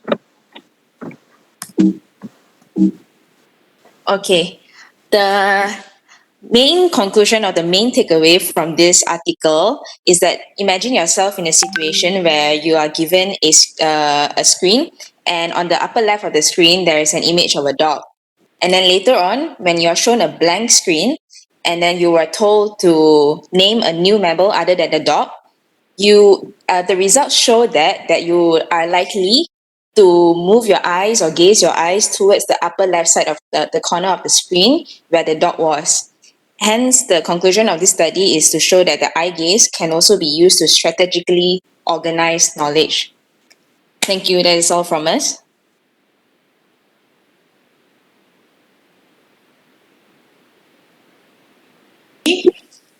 All right. Okay. So, interesting presentation. Thank you for your presentation. Good one. So basically, I think this study is about the visual spatial imagery. Okay. And of course, there are other studies which use the other variations as their tasks. Okay. They are study who use colors. Okay, letters, numbers, checkerboard, and then they later ask to imagine each of the locations of those things lah. Okay, so actually me myself, I do a study related to visual spatial imagery. Okay, actually these three individuals here is actually my supervisor, okay, during my PhD.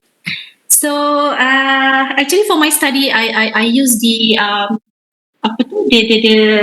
combination of the stimuli of a congruent and incongruent of audiovisual stimuli, and I investigate how each individuals would respond in terms of their eyes to this congruity and incongruity of presentation of the audiovisual stimuli. Okay, so I think for those group who are doing an assignment or a presentation on visual spatial imagery, okay, you can take this paper as a primary paper, to search further. Okay, so you can focus on paper written by Coslin, okay, Martarelli. Martarelli is actually my first supervisor, okay, by Mast, okay, and also by Laing. Okay, so Laing and Mast is a senior professors lah, in this subject area, okay, visual spatial imagery. All right, so thank you, group 1. Now we go to group 2, please. I think we may take extra 20 minutes to finish our presentations today. Okay, group 2.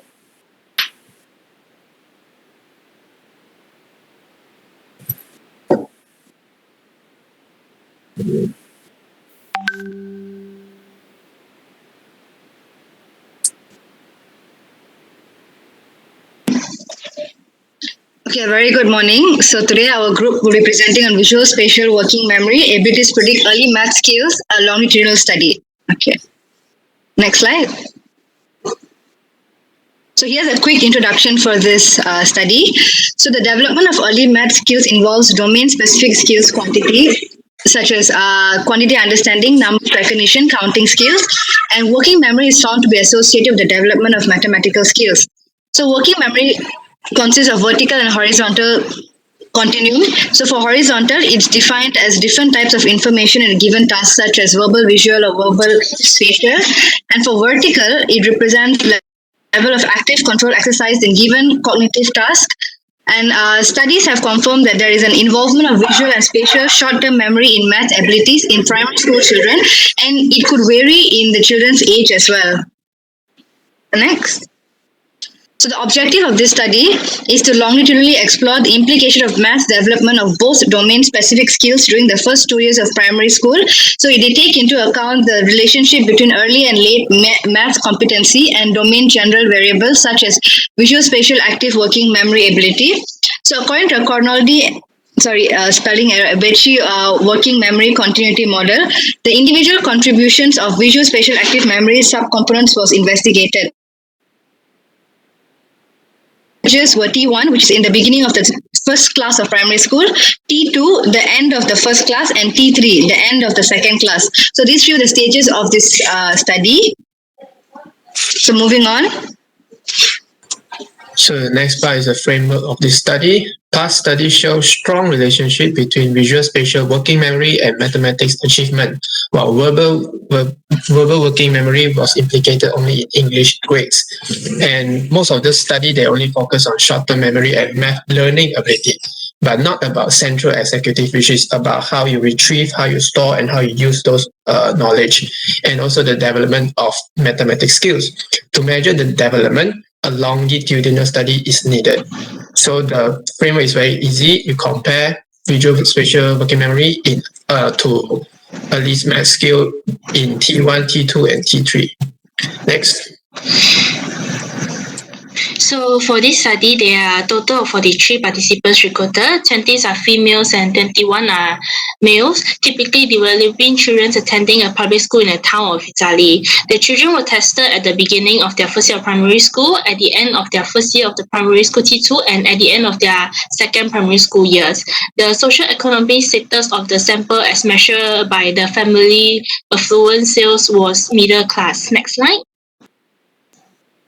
So there are 3 materials used in this study. So for visual and spatial active working memory tasks, visual active working memory was assessed by the jigsaw puzzle test. The test consists of a white and black line drawing of common objects fragmented into parts of a jigsaw puzzle. As for spatial, consists of a series of 9 blocks arranged irregularly on the board. I'll pass on to the next speaker.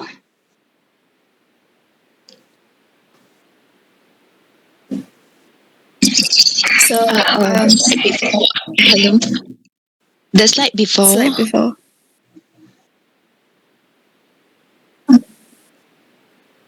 Okay, for the early numerical competence assessment, the battery used is for the evaluation of numerical intelligence from 4 to 6 years old to evaluate children's early numeracy skills at T1.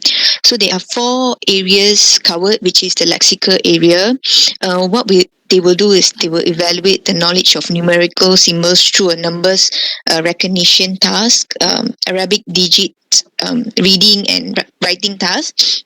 The next one will be the semantic area, which they compare 2 Arabic digits to decide which is the largest, and comparing 2 sets of dots to decide which one contains the most dots. The third one would be the counting area, forward and backward enumerating, ordering Arabic digits and completing numerical series. And the last one would be pre-synthetic area, which they will match Arabic numerals with corresponding dots, performing the one to many task, and ordering object from bigger to smaller, and vice versa.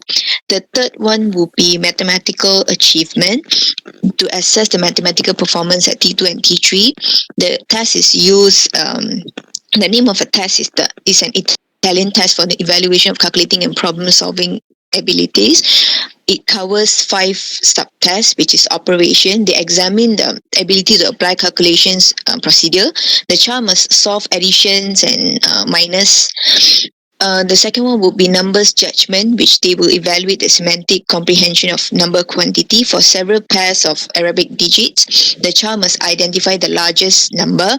The third one will be tens and ones task, which they will evaluate the ability to process the synthetic structure of numbers, building digit from 0 to 99, starting from the numbers of tens and ones.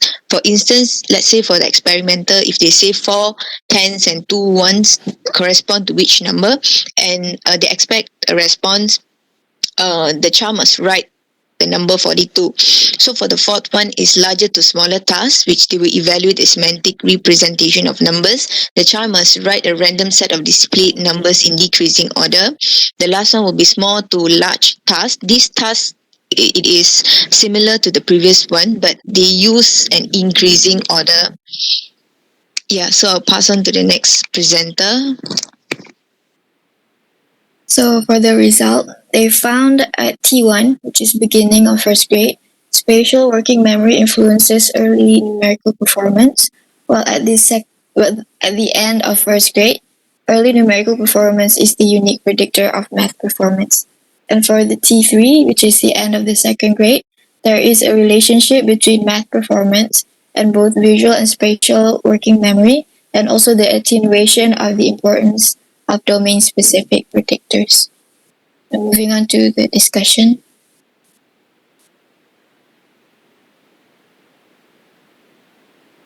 For the discussion, there's the beginning of the conversation in the movie at during T1 is the ability to store and process special configuration was crucial to help children familiarize themselves with quantity and number concepts.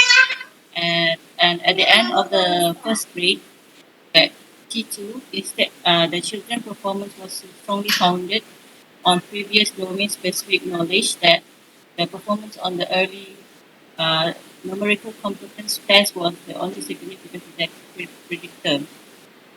And both visual and spatial working memory's ability were strongly implicated in later math achievement at the end of second grade at T3. Next.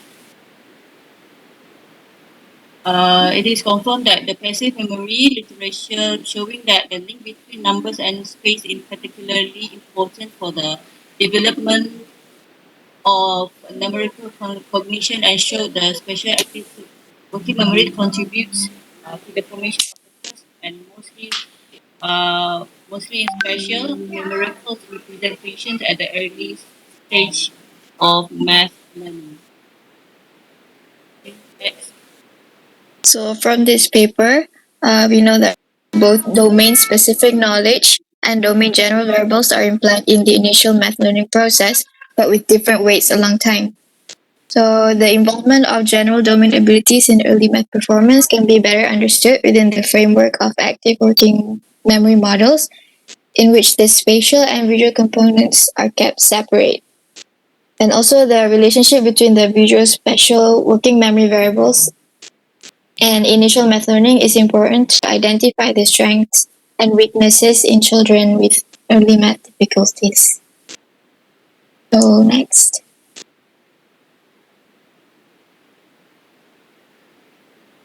The limitation for this study is the study is not able to determine the degree of relationship of the individual math ability components to the visual spatial processes because this study using math competence global scores obtained by the sum of the different tests.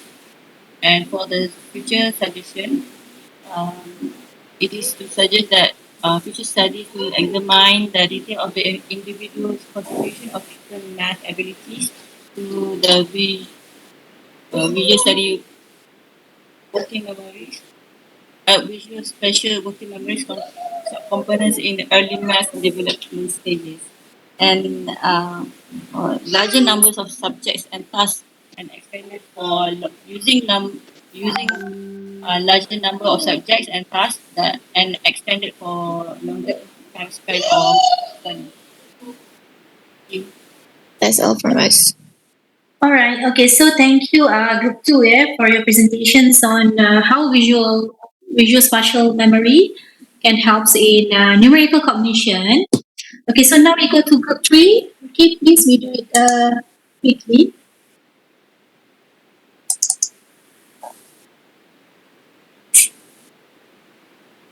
The paper is sustaining.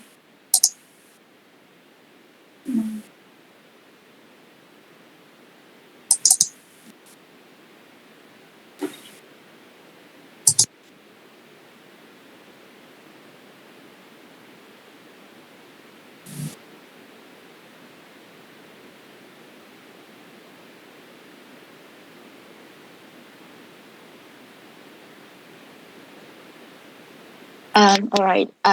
Good afternoon, everyone. I'm sorry.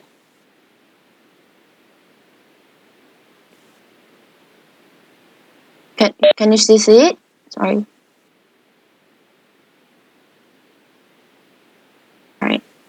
Yeah. Sorry. Good afternoon, everyone. Our group was given the article titled "The Influence of Scene and Object Orientation on Scene Consistency Effect." Hang on. So basically, what the researchers are interested in, it's what they're trying to measure is how we identify objects in real world. So the occurrence of objects in the real world is not typically random. So what that means is that when you see an object, it's always in the background of something. It's within a particular context. So context regularities actually help us make sense of our visual environment. So in this case, what they're interested to look at is semantic consistency. In an example that they gave is that, for example, let's say if you were to see a toaster in a kitchen, you're more likely to recognize that object faster and more accurately if it's in the kitchen than, let's say, if you were to see a printer in a kitchen. I'm going to pass it to my presentation to Azmarul. Okay. What is the role object and scene orientation in the so-called scene consistency effect? So recent studies have used natural scenes and a free object naming paradigm that is not prone to response bias compared to line drawings and variance force choice tasks to examine context effects on object detection. So this study has showed that the participant named consistent object with higher accuracy than inconsistent ones, means that the scenes were reported more accurately if they contain a semantically consistent versus inconsistent object in the foreground, which suggests that the objects and scenes are processed in an interactive manner. So in this study, they presented consistent and inconsistent object either in the upright, which is in the experiment one, or in inverted, which is rotated 180 degrees in experiment 2 on upright, inverted and scrambled background scenes.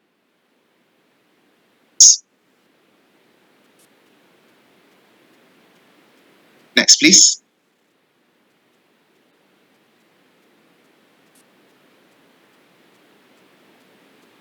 So the objective of this study was to investigate the impact of object scene inversions and on object processing as a function of semantic consistency. So from this objective, they want to answer two research questions based on the two experiments. The number one is, does seeing a scene in unfamiliar orientation impair its contextual influences on object processing and diminish the well-known scene consistency effect? And question number two is, what is the role of the relation of object and scene orientation?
Okay, for experiment 2, it's almost the same as experiment 1.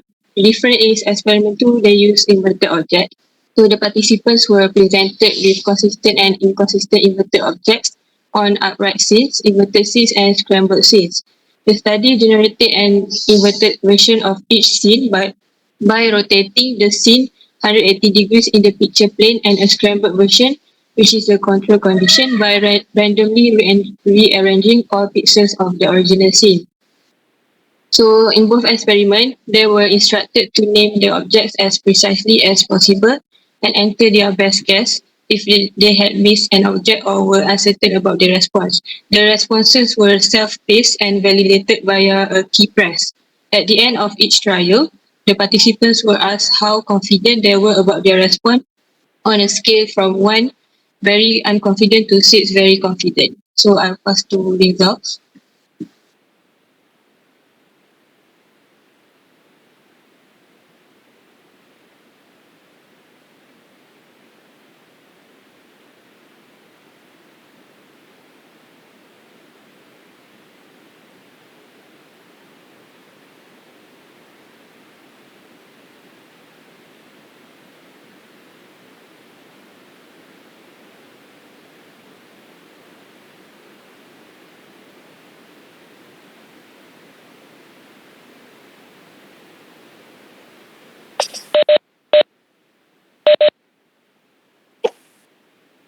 Yes, I think you forgot to unmute your.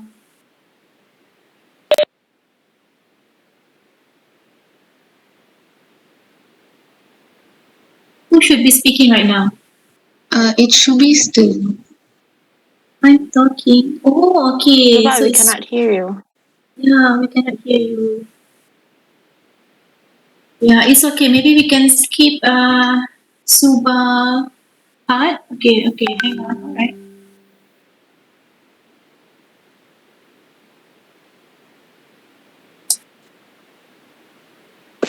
Can you hear me? Now we can hear you. Okay, so basically, there's two machines that we're actually looking into. That is N300 and N400. One is basically which is sensitive towards an upright scene and upright object, and the N400 it captures more on the upright scene and the inverted object.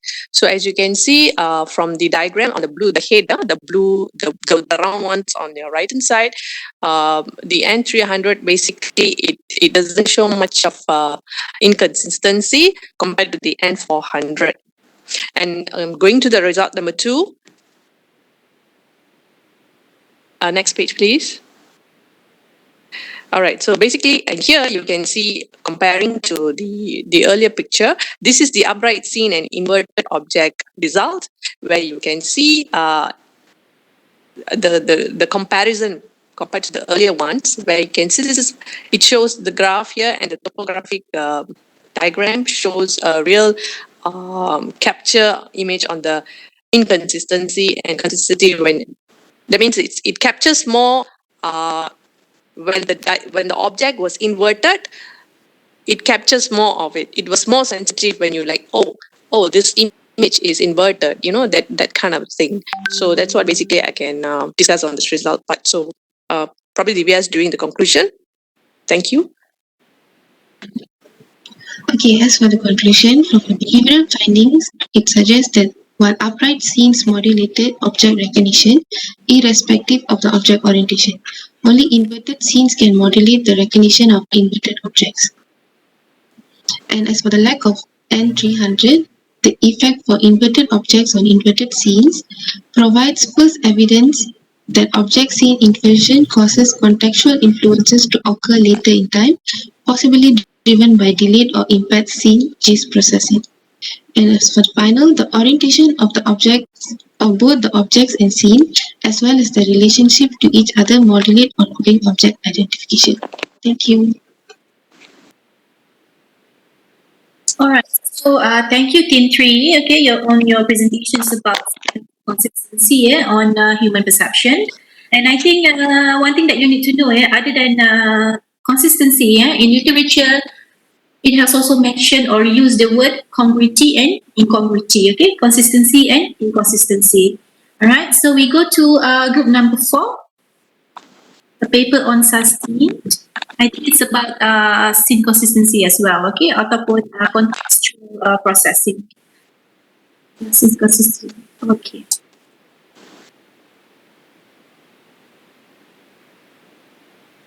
Hello, can you hear me? Hello? Hear you. Yes, we can hear you. Okay, can see the screen? Yes.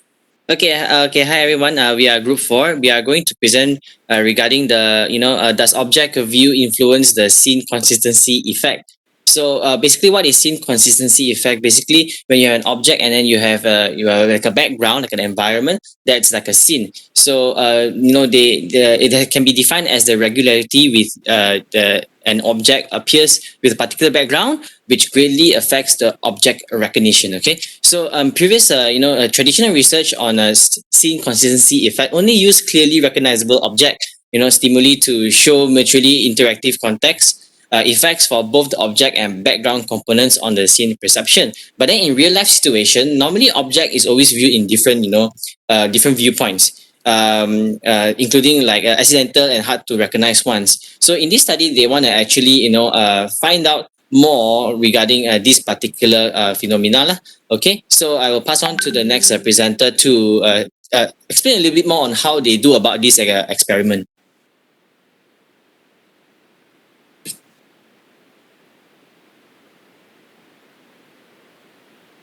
37 males and 23 females, average age 22.9 years old. All the experiment employed the same design, a 2x2 within participant design with 2 levels of scene consistency, consistent and inconsistent, crossed with 2 levels of viewpoint, canonical and accidental. Study used 240 colored image as stimuli, 224 in the experimental trial, and 16 in the practice trial. 60 of them were used in the consistent or canonical condition, 60 others in the consistent or accidental condition, 60 in the inconsistent or canonical condition. Oh, sorry, it's repeated word. Okay, experiment 1A and 1B is about object recognition task, replicated the scene consistency effect. There was a higher accuracy for object with consistent background. And for experiment 2, the observers identify the background.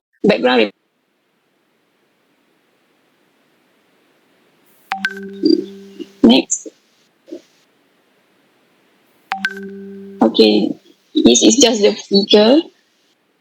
The journal. Next slide. Next presenter. Okay, hi. For the result, for experiment 1A and 1B, the researcher used ANOVA for both of the experiment. For experiment A, the accuracy data showed that the proportion of correct responses was significantly higher for canonical views than for accidental views. However, there was no significant interaction between the consistency and viewpoint variables. While for experiment 1B, the data also showed the accuracy significantly higher when participants viewed consistent scenes compared to accidental scenes.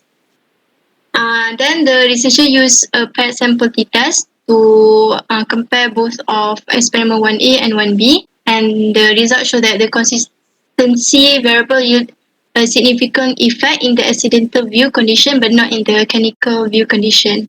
The viewpoint variable yield significant effects for both of the experiment is consistent, and the interaction between consistency and viewpoint also was significant. Then the researcher also used a three-way factor ANOVA, and they found that the three-way interaction was not significant. Then next slide, please. Then the researcher also used another test, which also paired sample t-test for the consistency variable, and they found that the consistency variable had a significant effect on the accuracy in the accidental view compared to canonical view condition. They also found that the consistency variable had a significant effect on the accuracy in the accidental view condition, but not in the canonical view condition. And the viewpoint variable had a significant effect on accuracy in both of the consistent condition and the inconsistent condition. While for experiment 2, they used two-factor repeated measures ANOVA, and they found that the accuracy data revealed significantly higher accuracy for the consistent condition compared with the inconsistent condition. However, neither the viewpoint variable nor its interaction with consistency were significant. Thank you. Next. Okay, the discussion for the experiment 1A, the results suggest that there was a better object recognition for consistent than the inconsistency. This is because the strong contrast, the effect from the background facilitate the object perception. In the experiment B, there was a significant interaction between consistency and viewpoint. So this interaction was driven by the absence of the significant scenes consistency effect in the canonical view condition. Next, for the experiment 2, it's difficult to recognize the object recognition task because this finding suggests that the cognitive function used in the explicit recognition of the object and those used in the background recognition task must process target information extreme differently to fulfill their roles. Next.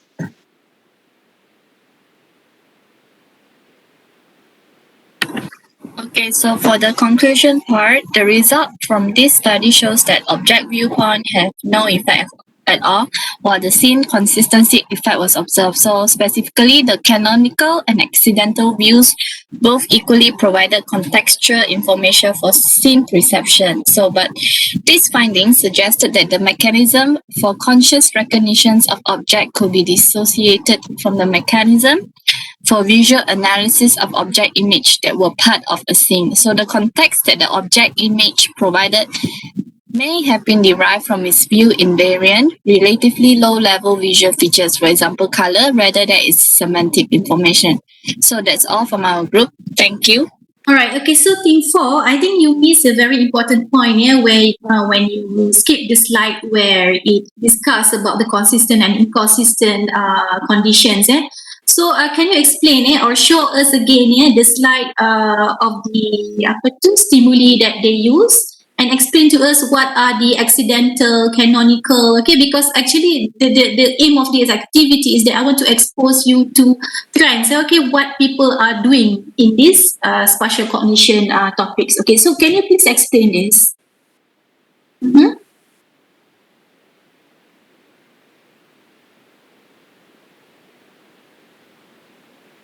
Okay, what is consistent canonical, inconsistent canonical, consistent accidental? Have you read on this thing?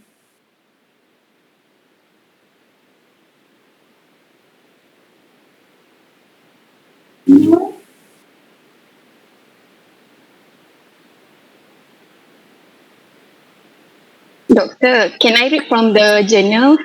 Yeah, sure. Sorry, Doctor. Okay. It's okay. For experiment 1, it consists of 4 practice trials and 56 experiment trial. So all trials began with an instruction in Japanese to please press the space key, which was presented in white letters in the middle of the black screen. So this display changed into a white visualization crossed for 300 ms after the participants pressed the space key. This was followed by 200 ms of a blank black screen, and then by the scene stimulus for exactly 93.3 ms. So after the scene stimulus disappeared, 300 ms must appear, and then the display returned to the first screen with the same message and the trial number in the top right corner. Okay, that's all. So actually, it's better lah. It will be easier for your explanation to include the caption of the figure. Okay, so actually the caption of the figure, it says that these are an example of scene stimulus, including all the conditions. Scene consistency is actually they do manipulation, consistent and inconsistent, and also they do manipulations on the object viewpoint. Okay, then it comes canonical and accidental. Okay, so I think you should include lah kan dia punya caption tu. Okay, sorry, Doctor. Thank you. Okay, all right. So thank you, group 4, and all of this group for your sharing here in examples of study about spatial cognition. So actually, I don't know what is your plan, especially for those who are doing scene processing topics. Okay, so I hope that this can be a guide lah for you to do your further readings. Okay, so I expect you to include this particular discussion. Okay, but I don't know, maybe there is other things. Okay, you can explore or read more of this. Okay, so and then I just received I just called Dr. Aini. Actually, we cannot provide you with the soft copy of the course outline, but it's okay for the instructions for your assignment and presentation. Okay, I need time to really type it nicely and send it to you. So inshallah, I will give it to you on Monday. Okay, because tomorrow I have classes. Okay, and on Monday lah. Okay, I will share in the WhatsApp group. Okay, and just prepare it nicely for all of you. Okay, so I think. Yeah, this is the end of our class for spatial brain today. So I hope there is no other questions. Okay, so but if you have questions, yes. How about the spacing for our assignment? Is it 1.5 or 2? It's double spacing. Yeah, Okay. I wrote it in the document, the instructions document that I will send it to you. Or may I know who is the class representative for this course? Siapa ya? I forgot lah. It's me, Dr. Shikin. Chicken ya? Oh, okay. Nanti send it to you lah. Do you have a Okay. list of email for all the students for this course? Yes, I have them.